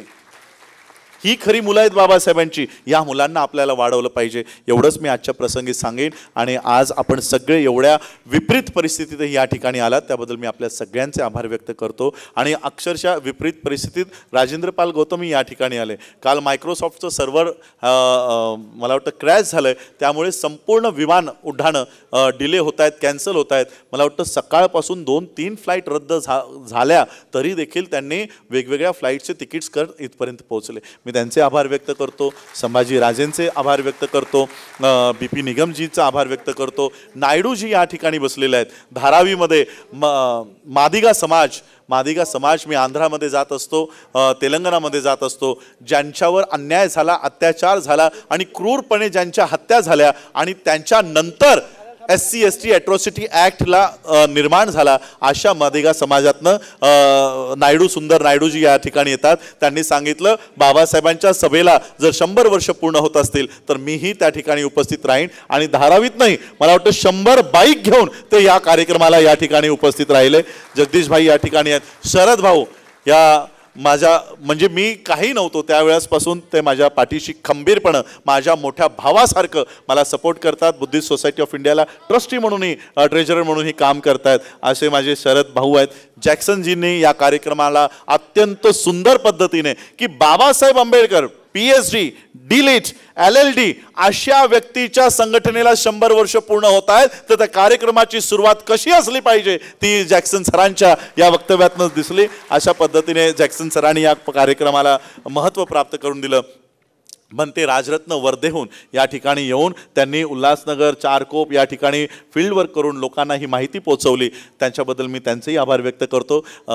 भरत शेळके सर, त्यांनीही त्यांच्या व्यस्त कामातून आजच्या या कार्यक्रमाला वेळ दिला आणि अत्यंत त्यांचंही सुभव करिअर अकॅडमीच्या माध्यमातून महाराष्ट्रात चांगले पोलीस ऑफिसर्स देण्याचं काम सर करतायत. खूप मोठ्या पद्धतीने ते काम करतायत. ते काम सोडून ते आज या कार्यक्रमाला आले, त्याबद्दल मी सगळ्याच डायसवरच्या सगळ्यांचे आभार व्यक्त करतो. आणि खूप मोठे आभार मी तुम्हा सगळ्यांचे व्यक्त करतो की जी आशा आणि विश्वास तुम्ही माझ्यामध्ये बघताय. की मला अनेक लोकांचं आज मागणी आहे की साहेब तुम्ही राजकारणात या, राजकारणात या, राजकारणात या. म्हणून मी सांगितलं मी वेगळी चूल उभी करणार नाही, बाबासाहेबांचाच पक्ष मी या ठिकाणी उभा करीन. लागेल आम्हाला वेळ, पण तो वेळ जरी लागला तरी पक्ष संघटना ही बाबासाहेबांचीच असेल, आम्हाला वैयक्तिक काही करायचं नाही. अशा पद्धतीने आम्ही हे काम करत आहोत. आपण सगळ्यांनी मला ऐकलं त्याबद्दल सगळ्यांचे आभार, धन्यवाद. जय भीम, नमो बुद्धाय.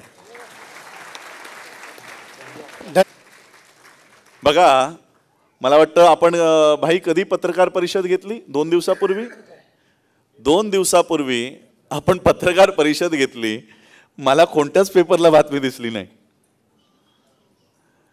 जे काय आहे ते सोशल मीडियाच्या लोकांनीच ती बातमी प्रसारित केली असेल. मेन स्ट्रीम मीडियाने कोणी हे आपला मीडिया, मी मेन स्ट्रीम मीडिया म्हणतोय, G24 तास, ABP माझा, IBN लोकमत, यांना नावं बदलली पाहिजे. आता हे ABP माझा नाही, BJP माझा झालाय.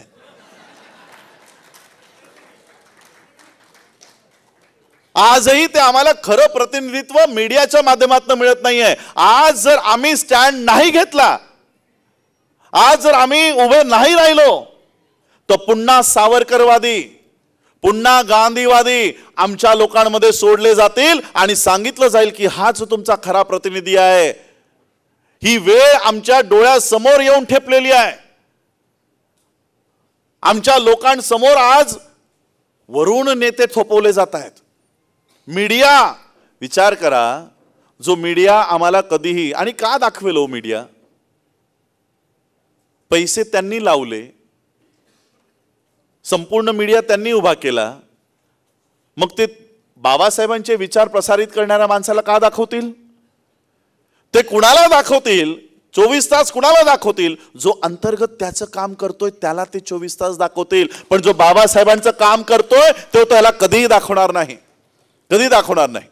आणि म्हणून आज आमच्यावर अशी वेळ आली की आज जर आम्ही आमच्या लोकांसमोर गेलो नाही, सामाजिक दृष्ट्या जर आम्ही गेलो नाही, तर पुन्हा हा समाज, मला आज विपुल तेजान या ठिकाणी बसले, त्यांचे वडिलांसोबत मी मागच्या 2014 पासून काम करतोय. देश बचाव संविधान बचाव संघर्ष समितीच्या माध्यमातून संपूर्ण नॉर्थमध्ये, पंजाब असेल, हरियाणा असेल, उत्तर प्रदेश असेल, मध्य प्रदेश असेल, बिहार असेल, झारखंड असेल, उत्तराखंड असेल, या ठिकाणी 2014 पासून मी हा विषय घेऊन चाललोय की या देशाचं संविधान खतऱ्यामध्ये आहे, धोक्यामध्ये आहे. पण या इलेक्शन मध्ये आम्हाला काय दिसतंय की जो विषय मी संपूर्ण देशामध्ये जागा केला, लोकांपर्यंत जाऊन आम्ही सांगितलं की देशाचं संविधान खतऱ्यामध्ये आहे, देशाचं संविधान धोक्यामध्ये आहे, येणाऱ्या काळामध्ये संविधान हटवलं जाणार आहे, शिक्षण संपलं जाणार आहे, त्यावेळेस ॲडव्होकेट असलेली लोक म्हणायची, पागल हो क्या, ऐसा कोई संविधान हटा सकता है क्या? कोई संविधान नहीं हटा सकता. आणि आज आपण त्याच संविधानाला हटवण्याच्या बाता करणारी लोक त्या माध्यमातून मतं मागताना आपण बघितले. जी लोक संविधानाला कधी मान्यता देत नव्हती ती लोक संविधान रस्त्यावर घेऊन फिरताना आपण बघितले. या 2024च्या इलेक्शन डोळ्यासमोर बघत असताना वाटत होतं की आपली कुठेतरी फसवणूक झाली. माझा तर कोणता पक्ष नाही, माझा तर कोणता पार्टी नाही, पण तरी वाटत होतं की ज्या मुद्द्यावर मी लोकांना जागृत केलं, ज्या मुद्द्यावर मी लोकांना त्यांच्या काय होणार आहे येणाऱ्या इलेक्शन्समध्ये हे सांगितलं, आज त्यांना जाग केल्यानंतर ती मतं कुठं चाललीत? ती मतं कुणाला चाललीत? त्या इंडिया आघाडीमध्ये, त्या MVA मध्ये आमचं रिप्रेझेंटेशन कुठं आहे? ज्यांना आम्ही विचार करत होतो की चला या समाजाला जागृत केल्यानंतर ते बहीणजी किंवा काकाजीकडे तरी जातील, ती गेली. 2014ला गेली, 2019ला गेली. पण आमचं कसं झालंय माहित आहे? एखादी जर ट्रेन निघाली असेल आणि त्या ट्रेनला संसदेत जायचं असेल तर प्रत्येक पार्टीचा आपापला डबा आहे. काँग्रेसचा पहिला डबा, BJPचा दुसरा डबा, सगळ्यांचे डबे आहेत. आणि मग आम्हाला वाटलं चला आम्ही आमच्या लोकांना जागृत करतोय, आमची लोक त्यांच्या पक्षामध्ये, त्या पक्षाच्या डब्यात जाऊन बसतील, BSPला जाऊन बसतील, इकडे महाराष्ट्रात वंचितमध्ये जाऊन बसतील. आम्ही ही घोषणा तुम्हाला माहित असेल की फडणवीसाचं स्टेटमेंट होतं, फडणवीसाचं BJPचं स्टेटमेंट होतं की केंद्रात नरेंद्र आणि राज्यात देवेंद्र. आणि म्हणून मी सांगितलं जर यांना असं चालत असेल तर आम्ही पण एक स्टेटमेंट देऊ की केंद्रात बहीणजी आणि राज्यात प्रकाशजी, असं स्टेटमेंट मी त्यावेळेस दिलं. यांना मतं द्या म्हणून मी संपूर्ण भारतात फिरलो, महाराष्ट्रात सांगितलं. आणि यांच्या प्रत्येक डब्यात लोकांना बसवलं, चढवलं. ए बाबा तू BSPच्या डब्यात बस, दुसरीकडे जाऊ नको. ए बाबा तू वंचितच्या डब्यात बस, दुसरीकडे जाऊ नको. त्यांना प्रत्येकाला आपापल्या डब्यात बसवलं, सगळ्यांना बसवलं आणि ट्रेन निघाली, संसदेत जाण्यासाठी निघाली. आता त्या ट्रेनचे डबे एकमेकांना जोडण्यासाठी जे हुक लावतात, कपलिंग म्हणता ना, ट्रेनवाले बसलेत आमचे रविकांत जाधव इकडं, कपलिंग. लोक बसली डब्यात जाऊन की आम्हाला संसदेत नेतील, आम्हाला विधानसभेत नेतील, पण यांनी कपलिंगच काढून टाकले. डबे तसेच उभे आहेत, सगळे गेले. काँग्रेस पोहोचली संविधानाचा मुद्दा घेऊन, राष्ट्रवादी पोहोचली संविधानाचा मुद्दा घेऊन, लोक आपली त्याच डब्यात बसलीत की आम्ही पण जाऊ. वेळ निघून गेली. 2019 अशाच पद्धतीने लोकांचा भ्रमनिरास झाला. आणि आता काय झालं माहित आहे? हे डबे तर काय कपलिंग लावायला तयार नाही, म्हणून लोक उतरलीत. आणि उतरून कुठे चाललीत? डायरेक्ट राष्ट्रवादीच्या डब्यात, डायरेक्ट उद्धवच्या डब्यात. ही त्याहूनही घातक गोष्ट आहे, ही त्याहूनही घातक गोष्ट आहे. कशी की आमच्या संख्येमुळे त्यांचे प्रतिनिधी वाढत चाललेत. संख्या कुणाची? आमची. बाबासाहेबांचं मान्यवर काशीरामांचं भांडण काय? जिसकी जितनी संख्या भारी उसकी उतनी भागीदारी. आमची संख्या भारी आहे, भागीदारी शून्य. भागीदारीच काही नाही. आम्ही कशासाठी भांडतोय? रिप्रेझेंटेशनसाठी. भागीदारी, आमची भागीदारी दाखवा. 131 खासदार आमचे नाहीत, ते तुमच्या पक्षाचे गुलाम आहेत. हे आमचे प्रतिनिधी नाहीत. हे 1000 1,500 आमदार आमचे नाहीत. आणि म्हणून अशा अवस्थेत जर हे डबे जर या संसदेत विधानसभेच्या दिशेने प्रवास करणार नसतील तर मला वाटतं इकडे आमचे रविकांत जाधव माटुंग्याला काय आहे तुमचं? कारशेड. तर या 2 डब्यांना आता कारशेडला पाठवण्याची गरज आलेली आहे. हे डबे आता कारशेडला गेले पाहिजेत. माझ्या समाजाला पुन्हा या देशाच्या संसदेमध्ये, या महाराष्ट्राच्या आणि इतर राज्यांच्या विधानसभेमध्ये माझ्या समाजाचा मंत्री उभा राहून तिथे आपल्या समाजाची बाजू मांडेल अशा पद्धतीने यांना रिप्रेझेंटेशन, प्रतिनिधित्व देण्यासाठी आजपासून आम्ही ही सुरुवात करत आहोत. 20 जुलै 2024. आणि मला काही पक्ष स्थापन करायची गरज नाहीये. मी काय पक्ष वगैरे स्थापन करणार नाहीये. मग म्हणाल पक्ष स्थापन करणार नाही तर लढणार कसे?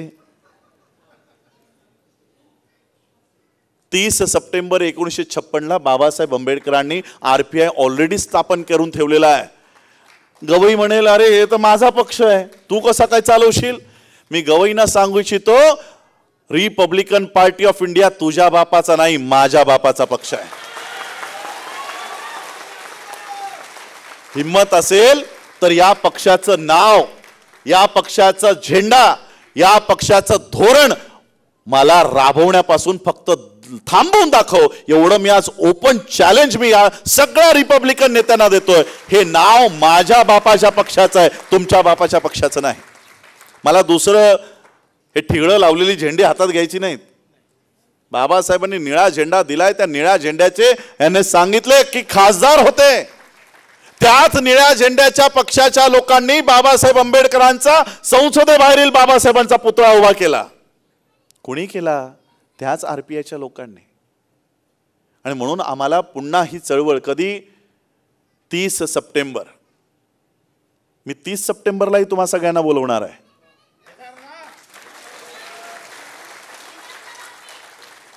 30 सप्टेंबरला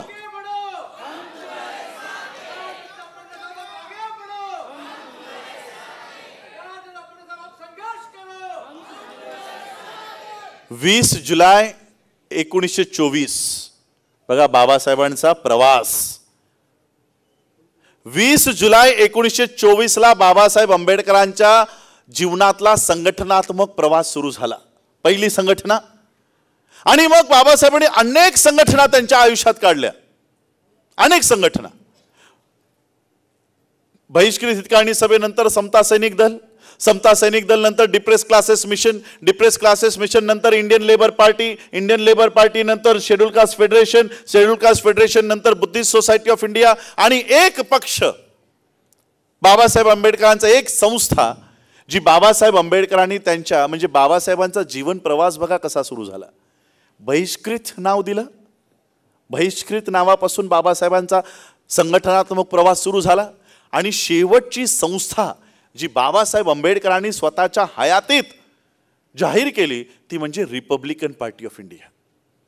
त्याआधी बुद्धिस्ट सोसायटी ऑफ इंडिया स्थापन केली. आणि 30 सप्टेंबर 1956 बाबासाहेब त्यांच्या सगळ्या कार्यकर्त्यांना दिल्लीला बोलावतात आणि सांगतात की आजपासून शेड्यूल कास्ट फेडरेशन मी बरखास्त करत आहे आणि रिपब्लिकन पार्टी ऑफ इंडिया स्थापन झाली असं मी जाहीर करत आहे. या 2 तारखा 20 जुलै ते 30 सप्टेंबर किती वेळ येईल याला? 2 महिने 10 दिवस. 20 ते 30 2 महिने, 1 जुलै ते ऑगस्ट, ऑगस्ट ते सप्टेंबर 2 महिने पूर्ण आणि 10 दिवस वरचे. 2 महिने 10 दिवस आता मी घरी जाणार नाही, संपूर्ण महाराष्ट्राचा दौरा करणार आहे. संपूर्ण महाराष्ट्रामध्ये जाऊन लोकांना बाबासाहेबांची चळवळ समजून सांगणार आहे. आणि हिची सांगता मी आत्ताच तुम्हा लोकांना या 30 सप्टेंबर 2024 रिपब्लिकन पार्टी ऑफ इंडियाचं जाहीर झाल्याच्या तारखेचं निमंत्रण आत्ताच देतोय आणि प्रत्येकानं, आज पावसाचा दिवस होते तरी देखील आपण सगळी लोक या ठिकाणी आलेला आहात. 30 सप्टेंबर 2024 रोजी मुंबईच्याच षण्मुखानंद हॉलमध्ये रिपब्लिकन पार्टी ऑफ इंडियाचा हा मेळावा आम्ही घेऊ. त्याही वेळेस थोडा बहुत पाऊस असेल.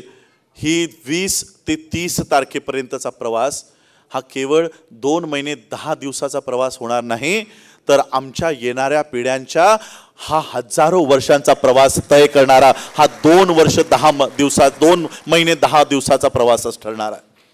आम्हाला आमचे प्रतिनिधी पाठवायचे आहेत. विचार करा, जे स्टँड आज आमचे हे दोघं घेत आहेत. आप हिंदी में बुआ कहते हो है ना, क्योंकि बहन जी, मैं तो बहन जी नहीं कह सकता. आप बहन जी कह सकते हो, मेरे पिताजी भी बहन जी कहते थे. तब मेरे पिताजी अगर बहन जी कहते तो मैं बहन जी कैसे कह सकता हूं? तो मैं तो बुआ जी कह सकता हूं. तो मेरी बुआ हुई. और प्रकाश जी तो मेरे ऑफिशियली चाचा है, ऑफिशियली.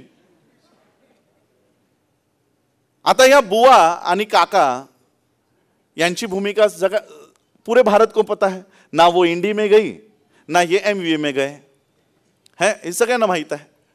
आणि शेवटी निर्णय काय घेतला आंबेडकरवाद्यांनी बघा, कुठे 45 लाख आणि कुठे 15 लाख आहे ना प्रवास, घसरता प्रवास. मग हे 30 लाख लोक गेली कुठे? ऑब्वियसली हा त्याहूनही घातक प्रकार आहे. हे मी का म्हणतोय? कारण जर आमची एक संयुक्त ताकद महाराष्ट्राला दिसली असती की 45 लाख लोक आहेत, हे 60 लाख लोक आहेत, हे वाढत गेले असते तर आमच्या मतांना किंमत मिळाली असती. आज हे काय म्हणतात, बौद्धांकडे बघायची गरज नाही, त्यांची मतं तर डायरेक्ट आमच्याकडे आलीत, यांना प्रतिनिधित्व द्यायची गरज नाही. हे 30 लाख मतं तर डायरेक्ट आम्हाला मिळतात. आता यांना काही द्यायची गरज नाही. ही कुणी आणली वेळ? आज आमच्यावर आलेली आहे. आणि विचार करा, या देशामध्ये जर मी राजकारणाला जर उतरलो तर मी माझ्या पर्सनल हेतूसाठी उतरणार नाही. माझं घर सुरक्षित आहे. बघितलं, 2 वर्षापूर्वी राजगृहाची एक खिडकी फोडली होती एका वेड्या माणसानं. बघितलं, आठवतंय थोडं थोडं? पावसाळ्यामध्ये फक्त एका खिडकीवर दगड मारला गौतमजी, राजगृह पर एक पागल आदमी ने नशे में पत्थर मार दिया. पूरा भारत उस राजगृह के समर्थन में खड़ा हुआ था कि नहीं? पूरा भारत. अगर हमारे घर की कांच भी टूट जाए तो पूरा भारत, पूरा विश्व हमारे सुरक्षा के लिए खड़ा हो जाता है. जरूरत मुझे नहीं है, हमारे घर सुरक्षित है, हमारे घर सुरक्षित है. 850 झोपड़ियां मुंबई में तोड़ी गई है. 2 महीने से बारिश में, 1 महीने से बारिश में खड़े बैठे हैं, फुटपाथ पर बैठे हैं, कोई आंसू बहाने के लिए नहीं आया है. पवईच्या जयभीम नगरचे 850 घरं तुटलीत, कोणी ढुंकून बघायला तयार नाही. मी माझं घर वाचवण्यासाठी, ईडी CBI पासून पळण्यासाठी राजकारणात उतरणार नाही, तर माझ्या लोकांचं घर वाचवण्यासाठी मला या राजकारणात यावं लागणार आहे. संभाजी राजेंनी ओळखलं, हा माणूस काय राजकारणी नाही, याचा पिंड राजकारणाचा नाही. कारण मी बुद्धाला मानणारा माणूस आहे, नैतिकता ही जपणारा माणूस आहे. आणि म्हणून ते संभाजीराजेंना माहित आहे हा काय राजकीय वाटत नाही. पण तरी त्यांनी आशा केली की तरी तुला यावं लागेल, तरी तुला उभं राहावं लागेल. जर आज तू उभा राहिला नाहीस तर येणारा तुझा समाज कुठे खोल दरीत पडलेला असेल आणि त्यावेळेस रडण्याची तुला मुभा नसेल. कारण ज्या दिवशी तुला स्टँड घ्यायची गरज होती त्या दिवशी तू स्टँड घेतला नाहीस, हा प्रश्न माझ्या समोर आयुष्यभर उभा राहील. आणि म्हणून वेळ होती आणि मी ते केलं नाही, हा डाग मला माझ्या या जीवन चरित्रात नको आहे. म्हणून मला हे पुढे यावं लागतं. काकांनी आणि बुवांनी ते केलं असतं तर मी या क्षेत्रात ढुंकूनही बघितलं नसतं. मला माझंच क्षेत्र एवढं मोठं आहे, माझंच क्षेत्र एवढं मोठं आहे. मी नेहमी सांगत असतो, मला आमदार, खासदार, मंत्री बनून काय मिळणार आहे? माझ्या नावापुढं आंबेडकरचे नाव उभं आहे ते राष्ट्रपती पदापेक्षा कित्येक पटीने उंच आहे. मी या नावांसाठी पदांसाठी काम करत नाही, पण जी लोक त्या सीटवर गेलीत ती आमचा आवाजच उचलत नाही. आणि म्हणून या लोकांना धडा शिकवायचा असेल तर मला त्या सभागृहात उभं राहून एकेकाला चापकानं फोडणं गरजेचं आहे. कसा बोलत नाही ते बघतो, कसा बोलत नाही. 131 आहेत बागड बिल्ले, 131. आमचा आता एक राज्यसभेवर परत गेलाय, एक शब्दाने ढुंकून बोलत नाही, एका शब्दाने बोलत नाही. आणि म्हणून आम्हाला आज त्या ठिकाणीही या मुवमेंटला हाती घेणं गरजेचं आहे. आणि म्हणून मी आजची ही सभा यासाठी की बाबासाहेबांनी बहिष्कृत हितकाळणी सभा स्थापन केली म्हणून फक्त नमन करायला इथे आलो नाही, की बाबासाहेब तुम्ही काम केलं, आता या बहिष्कृत ते रिपब्लिक या प्रवासाला मी निघणार आहे. आणि बाबासाहेबांनी आम्हाला ती नॅशनॅलिटीची आयडेंटिटी दिली की मी अंतिमतः ही भारतीय आहे. या भारतीयांना जागं करण्यासाठी काय आजही तुम्ही आम्हाला जात समजता, जातीचा एक घटक समजता. आणि म्हणून ती आज मी बघा हा संपूर्ण बाबासाहेबांचा जीवनाचा इतिहास वाचत असताना मी आता एक नवीन पुस्तक वाचतोय, डॉक्टर राजशेखर वुंद्रूंचं आंबेडकर, गांधी आणि पटेल. हा पुस्तक वाचताना बाबासाहेबांना किती त्रासातून जावं लागलं. जे कॉम्युनल अवॉर्डमधनं बाबासाहेबांनी मिळवून आणलं की आमच्या सेपरेट इलेक्टोरेट्स, आमच्या सेपरेट जागा, त्या जागांवर आम्ही आमचा उमेदवार उभा करू आणि त्याच्या पाठीशी आमचे वोटर्स उभे राहतील. गांधी सिखांना ते द्यायला तयार होता, गांधी मुसलमानांना द्यायला तयार होता, गांधी ख्रिश्चनांनाही द्यायला तयार होता. गांधी म्हणतो की नाही, मी तुम्हाला मिळू देणार नाही. आमचं खरं प्रतिनिधित्व त्याने मिळू दिलं नाही. गांधी उपोषणाला बसला आणि बाबासाहेबांना हे सोडावं लागलं. आणि दोघांमध्ये करार झाला की ठीक आहे, बाबासाहेबांमध्ये करार झाला. बाबासाहेबांनी सांगितलं की ठीक आहे, तुमचे प्राण वाचवायसाठी मी हे माझे अधिकार सोडतो. गांधीने सांगितलं तुम्हाला डबल सीटा देतो, तुम्ही त्या घेऊन जा. उपोषण सोडल्या सोडल्या गांधींनी त्यांचे विषारी दात समोर आणले आणि ज्या सीटा दिल्या होत्या त्याच्यावर त्यांचीच माणसं उभी केली, त्यांचीच माणसं उभी केली. बाबासाहेबांनी जे मिळून आणलं होतं तेही हातातून हिसकावून घेतलं आणि गांधीने जे करारामध्ये दिलं तेही पळून नेलं. दुसरीकडे जी बीजेपी रिझर्वेशनच्या विरोधात बोलते, जे संविधानाच्या विरोधात बोलते, या महाराष्ट्राची कोणतीही अनुसूचित जातीसाठी राखीव असलेली सीट काढा आणि बघा त्याच्यावर केवळ आणि केवळ बीजेपीचा आमदार तुम्हाला दिसेल निवडून आलेला. म्हणजे लोकांसमोर रिझर्वेशनचा विरोध करायचा, लोकांसमोर संविधानाचा विरोध करायचा आणि मागच्या दारानं त्याच रिझर्व सीटवर बीजेपी कॅन्डिडेट बसवते. तुम्हाला जर रिझर्वेशन नको आहे तर रिझर्व सीटवर उमेदवार का उभे करता? आणि म्हणून मी नरेंद्र मोदींना सांगतो की नरेंद्र मोदी खरंच जर एका बापाची औलाद असेल, खरंच नरेंद्र मोदी जर खरंच एका बापाची औलाद असेल तर अनुसूचित जातीसाठी राखीव असलेल्या एकाही सीटवर तो उमेदवार उभा करणार नाही. अरे रिझर्वेशनचा विरोध आहे ना, मग ती रिझर्व सीट कशी चालते? तुम्हाला ती रिझर्व सीट कशी चालते? आणि ज्या गांधींनी स्वतःच्या प्राणाच्या बदल्यात आम्हाला या रिझर्व सीटा दिल्या आहेत, तो गांधी तरी स्वतःच्या सीटा या अनुसूचित जातीच्या सीटांवर स्वतःचा उमेदवार का उभा करतो? दिलेत ना तुम्ही आम्हाला, मग आम्हाला घेऊ द्या की, आमचे प्रतिनिधी पाठवू द्या ना. आणि म्हणून आम्हाला आमचे खरे प्रतिनिधी या संसदेत, विधानसभेत, या इतर राज्यांच्या विधानसभेत आम्हाला पाठवायचे. त्यासाठी हा संपूर्ण आता 3 महिने तर मी महाराष्ट्रात आहे, यानंतर हरियाणात जाईन, यानंतर झारखंडला जाईन. प्रत्येक राज्यांमध्ये आज संपूर्ण देशात आमचं संघटन आहे. मला आठवतंय शेळके सर कुठे गेलेत? हां, शेळके सर 2019ला आपण कुर्ल्याला एक कार्यक्रम घेतला होता. कुर्ल्याला कार्यक्रम घेतला होता संविधानावरच घेतला होता मार्च महिन्यामध्ये. आणि त्या कुर्ल्याच्या मैदानात सगळी लोक त्या ठिकाणी आली आणि माझे स्पीच जे झालं त्या स्पीचच्या कटिंग्स, छोटे छोटे 1-1 मिनिटाचे 2-2 मिनिटाचे क्लिप्स कुणी व्हायरल केले असतील सांगा? कुणी स्वतःच्या ट्विटर हँडलवर, त्या स्वतःच्या फेसबुक हँडलवर ठेवले असतील? डॉक्टर नितीन राऊत. भाषण मी करतोय, 2-2 अडीच तास मी लोकांना समजवतोय की बीजेपी कसं या देशाचं संविधान हटवते आहे, बीजेपी कसे एक एक कायदे या देशामध्ये आणते, हे मी लोकांना पटवून सांगतोय. माझे क्लिप्स कापून काँग्रेस प्रसारित करते. बघा बाबासाहेबांचा नातू पण तू संविधान कसं धोक्यात आहे हे लोकांना सांगतोय, बघा संविधान धोक्यात आहे आणि म्हणून संविधान वाचवायचं असेल तर आम्हाला मतं द्या.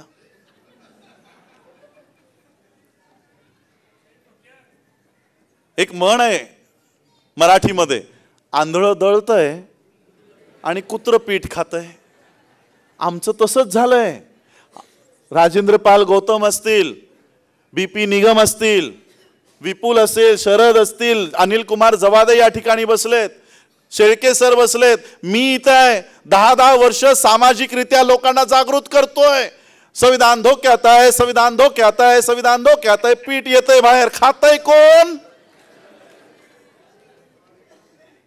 फायदा कुणाला होतोय? का होतोय? कारण ते पीठ जे बाहेर आलंय ते पीठ जात्यात घेण्यासाठी माझ्याकडे जातच नाही. ते पीठ, संपूर्ण पीठ जे मी जात्यावर दळलंय ते डब्यात घेण्यासाठी आमच्याकडे डबा नाही. आणि म्हणून आम्हाला तो डबा आता तयार करणं गरजेचं आहे. जे पीठ आज आम्ही लोकांमध्ये जाऊन लोकांना तयार करतोय ते काँग्रेस राष्ट्रवादीच्या डब्यात न पडता ते आमच्या रिपब्लिकन मुवमेंटमध्ये आलं पाहिजे. अशा पद्धतीने हे काम करणार आहोत.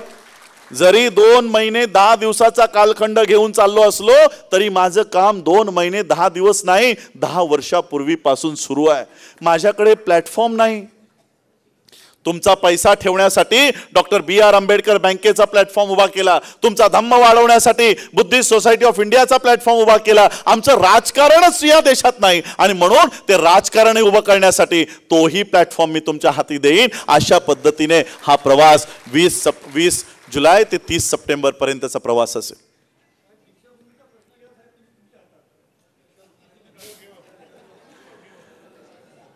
पुन्हा तोच प्रश्न आला, दीक्षाभूमीचा प्रश्न हातात घ्यायचा,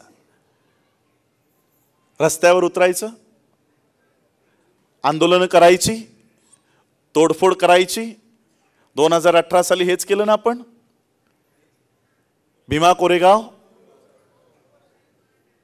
पुढे काय माहित आहे, 85,000 निरपराध मुलांवर आज FIR आहेत.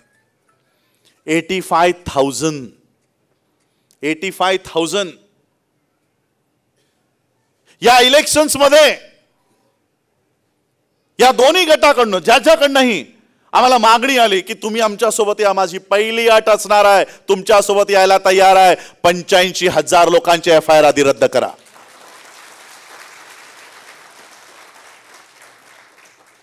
सामाजिक आंदोलनं लढली आम्ही, केसेस घेतल्यात, अंगावर केसेस घेतल्यात.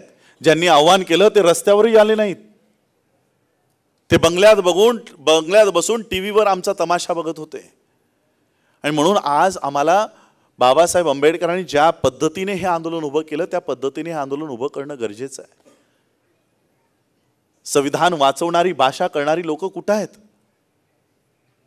या देशाचं संविधान खतऱ्यात आहे म्हणून आपण मतं दिली ना.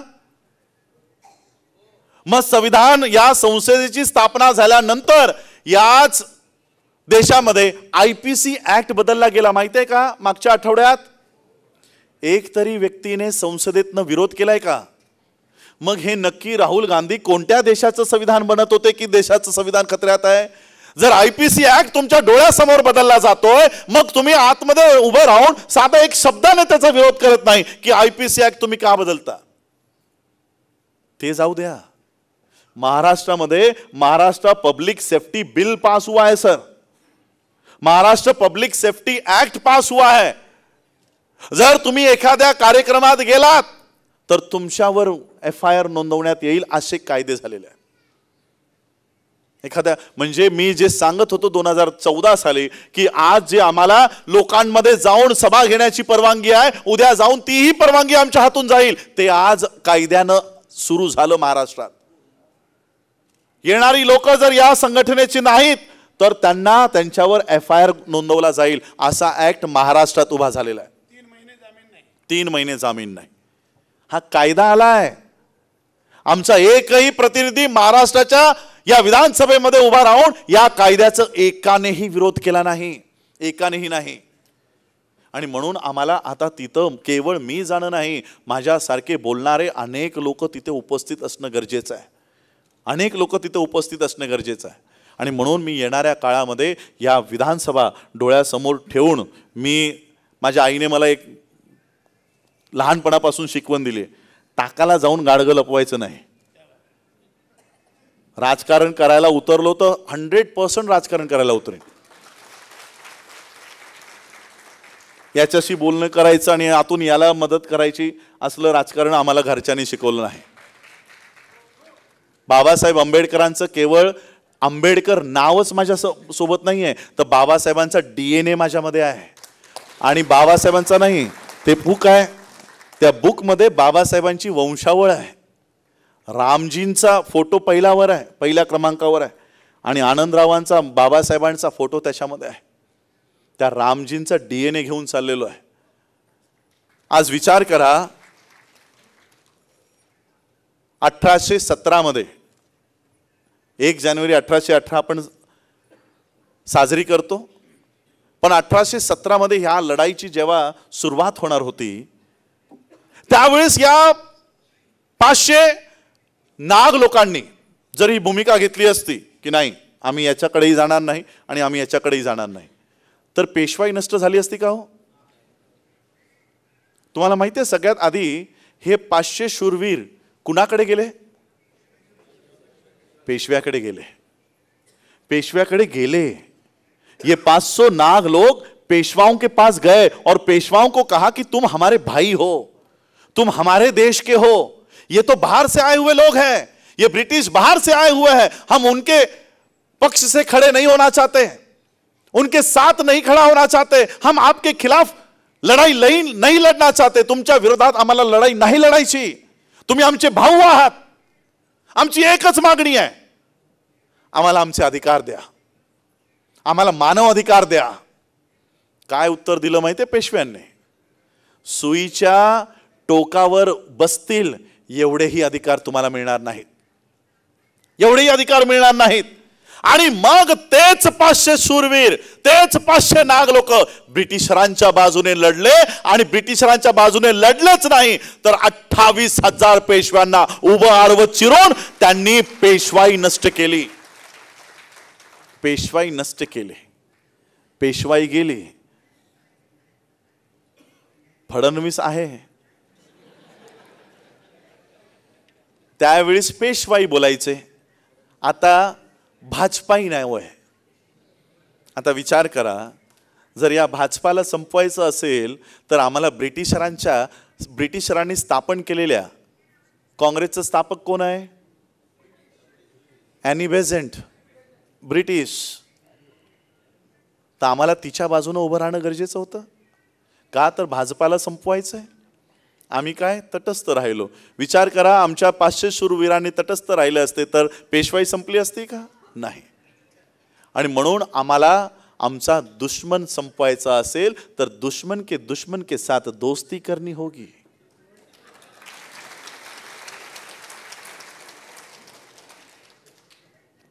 दुश्मन का दुश्मन अपना दोस्त होता है उस हिसाब से.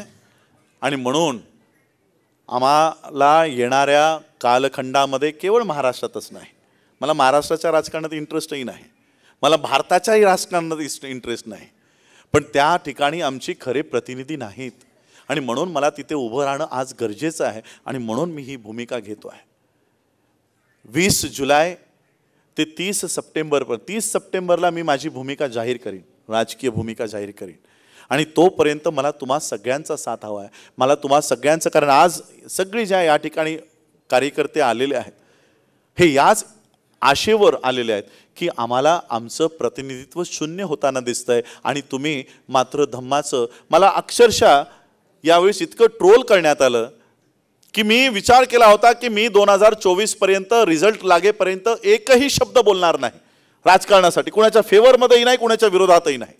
मला लोक म्हणत होती देशाचं संविधान, देशाच्या इलेक्शन्स होत आहेत आणि तुम्ही भारताच्या बाहेर जाऊन बसलात. मी मुद्दाम भारताच्या बाहेर गेलो का, तर मला कोणीही या ठिकाणी सभेला बोलवू नये म्हणून, कुणी बोलवू नये म्हणून. म्हणून मी भारताच्या बाहेर निघून गेलो की मला कुणाचाही प्रचारही करायचा नाही, विरोधही करायचा नाही. मी विचार केला की ज्या दिवशी इलेक्शनचा रिझल्ट येईल आणि दोन्हीही काका आणि आत्यानं जर रिझल्ट दिला नाही तर ही मुवमेंट मी माझ्या हातात घेईन,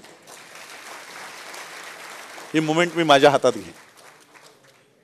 आणि म्हणून आम्हाला आजच्या या बहिष्कृत हितकाणी सभेच्या माध्यमातून, या शताब्दी महोत्सवाच्या माध्यमातून, आणि बघा किती आज मी केवळ नुसता राजेंना फोन केला की राजे तुम्ही या, कारण शाहू महाराजांचं खूप मोठं योगदान होतं. मला काही माहीत नव्हतं की राजे काय बोलणार आहेत, त्यांच्या भाषणातून काय बोलून जाणार आहेत, मला काही कल्पना नाही. आणि मलाही माहीत नव्हतं की ते कदाचित आम्हाला राजकीयदृष्ट्या, सामाजिकदृष्ट्या एकत्रित काम करण्याचं आव्हानही करतील. आज मला एवढी मोठी ताकद महाराष्ट्रामध्ये मिळते आहे. छत्रपती शाहू महाराजांचं वंश आज आम्हाला तो मागणी करतोय की तुम्ही या. आणि अशा अवस्थेत जर आपण तो हात स्वीकारला नाही तर कदाचित येणाऱ्या काळामध्ये पुन्हा आम्हाला असा हात मिळणार नाही, ती साथ मिळणार नाही. आणि म्हणून आम्हाला त्या पद्धतीने आज पुढे जायचं आहे. मी तुम्हा सगळ्यांचे मी मनापूर्वक आभार व्यक्त करतो, कारण 2 दिवसापासून एवढा पाऊस आहे की मलाही सकाळी वाटत होतं की आजची सभा कदाचित हॉलवालाच सांगेल की पाऊस एवढा आहे की आम्ही मॅनेजमेंट करू शकत नाही, तोच डिनाय करतोय की काय. परंतु 4 वाजल्यापासून पाऊस थांबला आणि पुन्हा लोक आपापले, आणि बरीच लोक नाही येऊ शकली. बऱ्याच लोकांनी मला मेसेज पाठवले की नाही येऊ शकत, आम्ही अडकलो. अशा पद्धतीने आज तुम्ही सगळ्यांनी, कार्यकर्त्यांनी, म्हणून मी माझ्या कार्यक्रमाच्या सुरुवातीला, माझ्या भाषणाच्या सुरुवातीला आधी समोर बसलेल्या कार्यकर्त्यांची नावं घेतली आणि मग मंचावरच्या कार्यकर्त्यांची नावं घेतली. कारण हा कार्यक्रम या मंचावरच्या लोकांनी यशस्वी नाही केला, या माझ्या समोरच्या कार्यकर्त्यांनी यशस्वी केला. लांबून लांबून सोलापूरहून आलेत, जालनाहून आलेत, अकोल्याहून आलेत, ठाण्यातून आलेत, डोंबिवलीतून आलेत, मुंबईतून आलेत. हे सगळे कार्यकर्ते रायगड, वर्धा या ठिकाणी बसलेत, धुळ्याहून आलेत. सगळ्या धुळा, बुलढाणा, अख्खा महाराष्ट्र या ठिकाणी आलाय बाबासाहेब आंबेडकरांचं हे बहिष्कृत हितकाणी सभेचं. जाता जाता मी एवढंच सांगेन की आज आमचे बाळासाहेब गायकवाड मला या ठिकाणी दिसत आहेत. सुरुवात मी 2010 पासून या लोकांपासून केली. बाळासाहेब गायकवाड असतील, जगदीश गायकवाड असतील, या लोकांनी मला पुढे आणलं. माझ्यातला तो नेता या लोकांनी पुढे आणला. मला अजूनही आठवतंय की बाळासाहेब गायकवाड माझ्यासोबत असायचे, पण नेहमी मागच्या खुर्चीवर जाऊन बसायचे. सभा संपली की येऊन सांगायचे, साहेब तुमच्याबद्दल हा माणूस असा बोलत होता,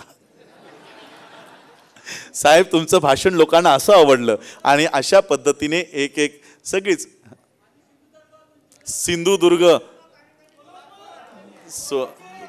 कोल्हापूर, दिवा, छान छान छान छान छान. असाच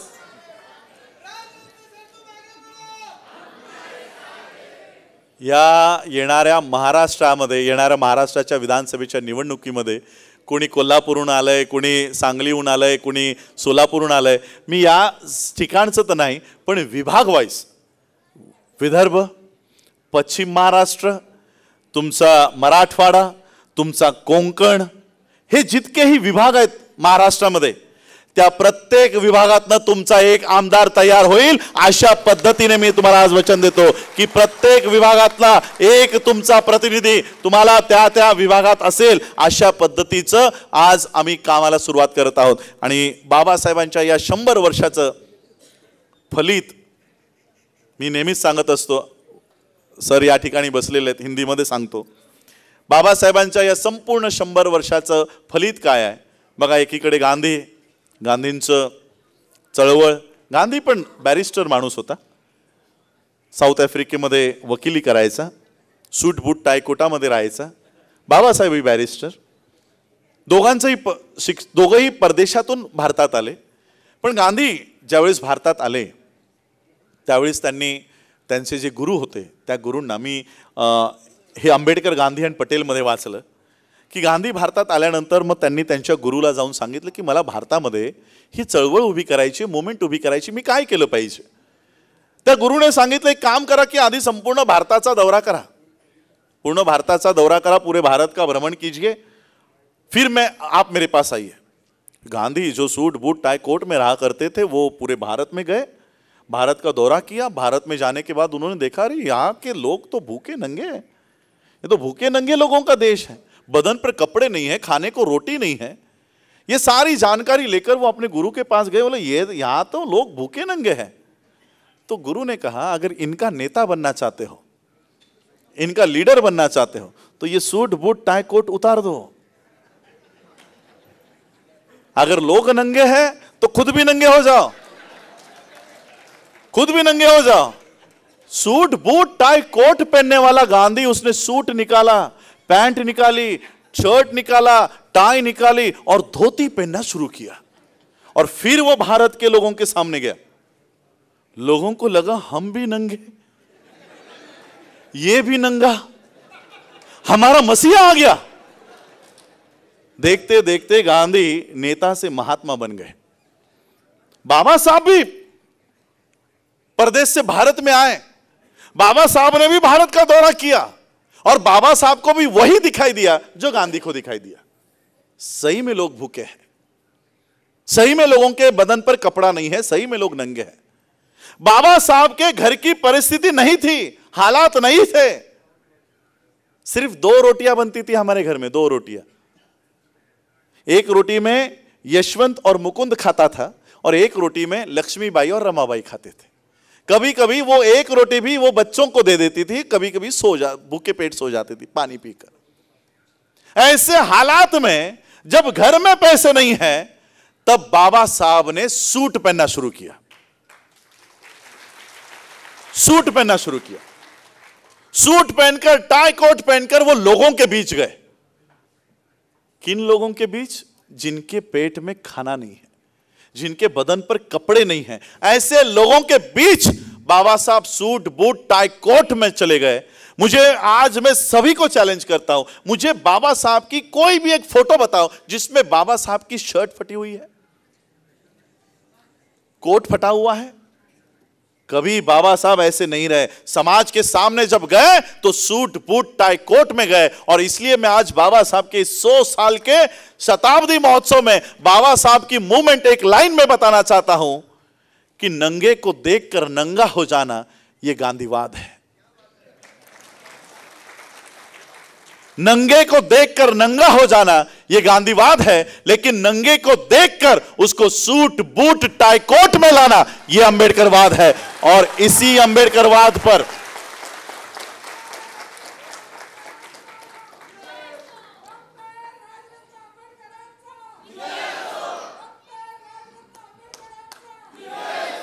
इसी अंबेडकरवाद को हमें जिंदा रखना है।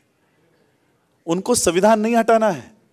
पंकजा मुंडेंचं भाषण ऐकलं असेल ना तुम्ही, क्लिप व्हायरल झाली होती की बाबासाहेबांचं संविधान हटवण्यासाठी आम्हाला संसदेत पाठवा। लोकांनी तिला घरी पाठवलं। का द्वेष है यांना? क्यों नफरत कर रही है संविधान से? उन्हें संविधान नहीं हटाना है। उन्हें आपके गले में जो ये टाई पहन रहे हो ना, उनको ये टाई हटाकर फिर से वो हांडी लानी है। तुम्हारे कमर में आज जो ये लेदर का बेल्ट आ गया है ना, ये लेदर का बेल्ट नहीं हटाना है। उनको इस बेल्ट को हटाकर यहां पर फिर से झाड़ू मारने वाली, झाड़ू लगाने वाली व्यवस्था खड़ी करनी है। लेकिन वो भूल गए कि शेर अभी जिंदा है।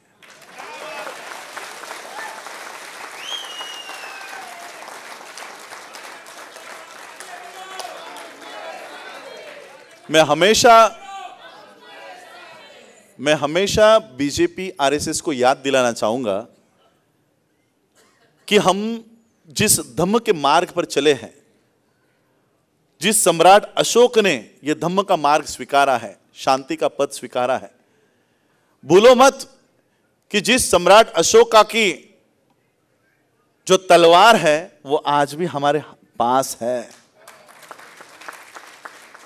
आज भी हमारे पास है। सिर्फ हमने वो मयान करके रखी हुई है। मला फक्त तुमच्यातले ते 500 शूरवीर हवेत, फक्त 500 शूरवीर हवेत। या देशात सरांनी सांगितलं, भाईंनी सांगितलं की 52 तुकडे आहेत आमचे RPIचे. का आमच्यात तुकडे आहेत? का हे आमच्यात तुकडे विभागून यांनी तयार केलेत? आमचा इतिहास आम्हाला माहिती नाही आहे. आमचा इतिहास RSSला माहित आहे. आमचा इतिहास ब्राह्मणांना माहित आहे. त्यांना माहिती आहे की हे जर एकत्र आले तर आमची पेशवाई हे नष्ट करतात आणि म्हणून आम्हाला विभागून ठेवलेलं आहे, विभागून ठेवलं आहे. आणि म्हणून बाबासाहेब सांगून गेलेत, हे या बाबासाहेबांच्या सिम्बॉलवर आहे, to educate, to agitate and to organise. Educate झालो, ॲजिटेटही झालो, आता आमचं काम आहे ऑर्गनाइज होणं. फक्त 500 लोक ऑर्गनाइज व्हा, 500 लोक. मी तुम्हाला या देशाची राज्यकर्ती जमात बनवल्याशिवाय माझे डोळे बंद करणार नाही, डोळे बंद करणार नाही. आणि म्हणून मी आज या बहिष्कृत हितकाळणी सभेच्या शताब्दी महोत्सवामध्ये मी आज आपल्या सगळ्यांकडनं हीच आशा आणि अपेक्षा व्यक्त करतो की आज जे पॉलिटिकल रिप्रेझेंटेशन आमचं शून्य होत चाललेलं आहे, त्या ठिकाणी आम्हाला हे थांबवलं पाहिजे. आज ज्या आमच्या मतांची गळती होऊन ते डायरेक्टली या मनुवाद्यांच्या पक्षामध्ये चाललेत, ते थांबवण्यासाठी, तो बांध बांधण्यासाठी मी आज उभा राहतोय. आणि म्हणून आपण सगळ्यांनी एकत्रित या आणि एकत्रित येऊन आपण बाबासाहेबांचा हा रथ, हा पॉलिटिकल असेल, रिलिजियस असेल, सामाजिक असेल, SSD Buddhist Society of India आणि RPI या तिन्ही संघटना मी माझ्या जीवनाचा एक नियम करून घेतलेला आहे. काय आज 2024 साली मला स्वतःच्या संघटना चालवणं, उभं करणं शक्य नाही आहे का? म्हणजे बाबासाहेबांची बुद्धिस्ट सोसायटी ऑफ इंडिया चालवताना अनेक लोकांनी आमच्यावर आरोप केली, अनेक लोकांनी आमच्यावर शिंतोडे उठवले. एवढंच काय तर मी आंबेडकर परिवारातला नाही एवढंही बोलण्याची मजाल आमच्या लोकांची गेली. का तर बुद्धिस्ट सोसायटी ऑफ इंडिया चालवू नये म्हणून. मला आजही त्यावेळेस ही ऑफर होती, कोणती पाहिजे ती संघटना चालव, ही संघटना नाही हातात घ्यायची. मी माझ्या जीवनाचा नियम करून घेतला की मी चालवीन तर बाबासाहेबांच्याच संस्था चालवीन, स्वतःच्याच संस्था चालवणार नाही. काल 19 जून होती. कालच्या 19 जूनलाच राजरत्नाचा अंत झाला होता. 19 जून 1926ला. आणि मला काल असं वाटत होतं की या राजरत्नाचा अंत काल झाला, पण मी त्याचा अंत होऊ देणार नाही. मी बाबासाहेबांचा हा राजरत्न, जे बाबासाहेबांनी व्यक्त केलं की माझा राजरत्न माझे उर्वरित राहिलेलं कार्य पूर्ण करेल, ते कार्य पूर्ण बाबासाहेबांच्या संघटनांना वाढवून. आज तुम्ही मला बाबासाहेबांचा पणतू म्हणून ऐकायला इथे आला असाल, पण बाबासाहेबांची खरी लेकरं कोण आहेत? बाबासाहेबांचा RPI, बाबासाहेबांची बुद्धिस्ट सोसायटी ऑफ इंडिया आणि बाबासाहेबांची समता सैनिक दल, ही 3 लेकरं आहेत बाबासाहेबांची. ही खरी मुलं आहेत बाबासाहेबांची. या मुलांना आपल्याला वाढवलं पाहिजे, एवढंच मी आजच्या प्रसंगी सांगेन. आणि आज आपण सगळे एवढ्या विपरीत परिस्थितीतही या ठिकाणी आलात, त्याबद्दल मी आपल्या सगळ्यांचे आभार व्यक्त करतो. आणि अक्षरशः विपरीत परिस्थितीत राजेंद्र पाल गौतमी या ठिकाणी आले. काल मायक्रोसॉफ्टचं सर्व्हर मला वाटतं क्रॅश झालं आहे, त्यामुळे संपूर्ण विमान उड्डाणं डिले होत आहेत, कॅन्सल होत आहेत. मला वाटतं सकाळपासून 2-3 फ्लाईट रद्द झाल्या, तरी देखील त्यांनी वेगवेगळ्या फ्लाईटचे तिकीट्स करत इथपर्यंत पोहोचले. मी त्यांचे आभार व्यक्त करतो, संभाजी राजेंचे आभार व्यक्त करतो, BP निगमजीचा आभार व्यक्त करतो. नायडूजी या ठिकाणी बसलेले आहेत. धारावीमध्ये मादिगा समाज मी आंध्रामध्ये जात असतो, तेलंगणामध्ये जात असतो, ज्यांच्यावर अन्याय झाला, अत्याचार झाला आणि क्रूरपणे ज्यांच्या हत्या झाल्या आणि त्यांच्यानंतर SC/ST ॲट्रॉसिटी ॲक्टला निर्माण झाला, अशा मादिगा समाजातनं सुंदर नायडूजी या ठिकाणी येतात. त्यांनी सांगितलं बाबासाहेबांच्या सभेला जर 100 वर्ष पूर्ण होत असतील तर मीही त्या ठिकाणी उपस्थित राहीन. आणि धारावीत नाही, मला वाटतं 100 बाईक घेऊन ते या कार्यक्रमाला या ठिकाणी उपस्थित राहिले. जगदीश भाई या ठिकाणी आहेत, शरद भाऊ या माझ्या, म्हणजे मी काही नव्हतो त्यावेळेसपासून ते माझ्या पाठीशी खंबीरपणं, माझ्या मोठ्या भावासारखं मला सपोर्ट करतात. बुद्धिस्ट सोसायटी ऑफ इंडियाला ट्रस्टी म्हणूनही, ट्रेजरर म्हणूनही काम करतायत, असे माझे शरद भाऊ आहेत. जॅक्सनजींनी या कार्यक्रमाला अत्यंत सुंदर पद्धतीने की Babasaheb Ambedkar PhD, D.Litt, LLD अशा व्यक्तीच्या संघटनेला 100 वर्ष पूर्ण होत आहेत, तर त्या कार्यक्रमाची सुरुवात कशी असली पाहिजे ती जॅक्सन सरांच्या या वक्तव्यातूनच दिसली. अशा पद्धतीने जॅक्सन सरांनी या कार्यक्रमाला महत्त्व प्राप्त करून दिलं. बनते राजरत्न वर्धेहून या ठिकाणी येऊन त्यांनी उल्हासनगर चारकोप या ठिकाणी फील्ड वर्क करून लोकांना ही माहिती पोहोचवली, त्यांच्याबद्दल मी त्यांचेही आभार व्यक्त करतो. भरत शेळके सर, त्यांनीही त्यांच्या व्यस्त कामातून आजच्या या कार्यक्रमाला वेळ दिला आणि अत्यंत त्यांचंही सुभव करिअर अकॅडमीच्या माध्यमातून महाराष्ट्रात चांगले पोलीस ऑफिसर्स देण्याचं काम सर करतायत. खूप मोठ्या पद्धतीने ते काम करतायत. ते काम सोडून ते आज या कार्यक्रमाला आले, त्याबद्दल मी सगळ्याच डायसवरच्या सगळ्यांचे आभार व्यक्त करतो आणि खूप मोठे आभार मी तुम्हा सगळ्यांचे व्यक्त करतो की जी आशा आणि विश्वास तुम्ही माझ्यामध्ये बघताय. की मला अनेक लोकांचं आज मागणी आहे की साहेब तुम्ही राजकारणात या, राजकारणात या, राजकारणात या. म्हणून मी सांगितलं मी वेगळी चूल उभी करणार नाही, बाबासाहेबांचाच पक्ष मी या ठिकाणी उभा करीन. लागेल आम्हाला वेळ, पण तो वेळ जरी लागला तरी पक्ष संघटना ही बाबासाहेबांचीच असेल, आम्हाला वैयक्तिक काही करायचं नाही. अशा पद्धतीने आम्ही हे काम करत आहोत. आपण सगळ्यांनी मला ऐकलं त्याबद्दल सगळ्यांचे आभार, धन्यवाद. जय भीम, नमो बुद्धाय.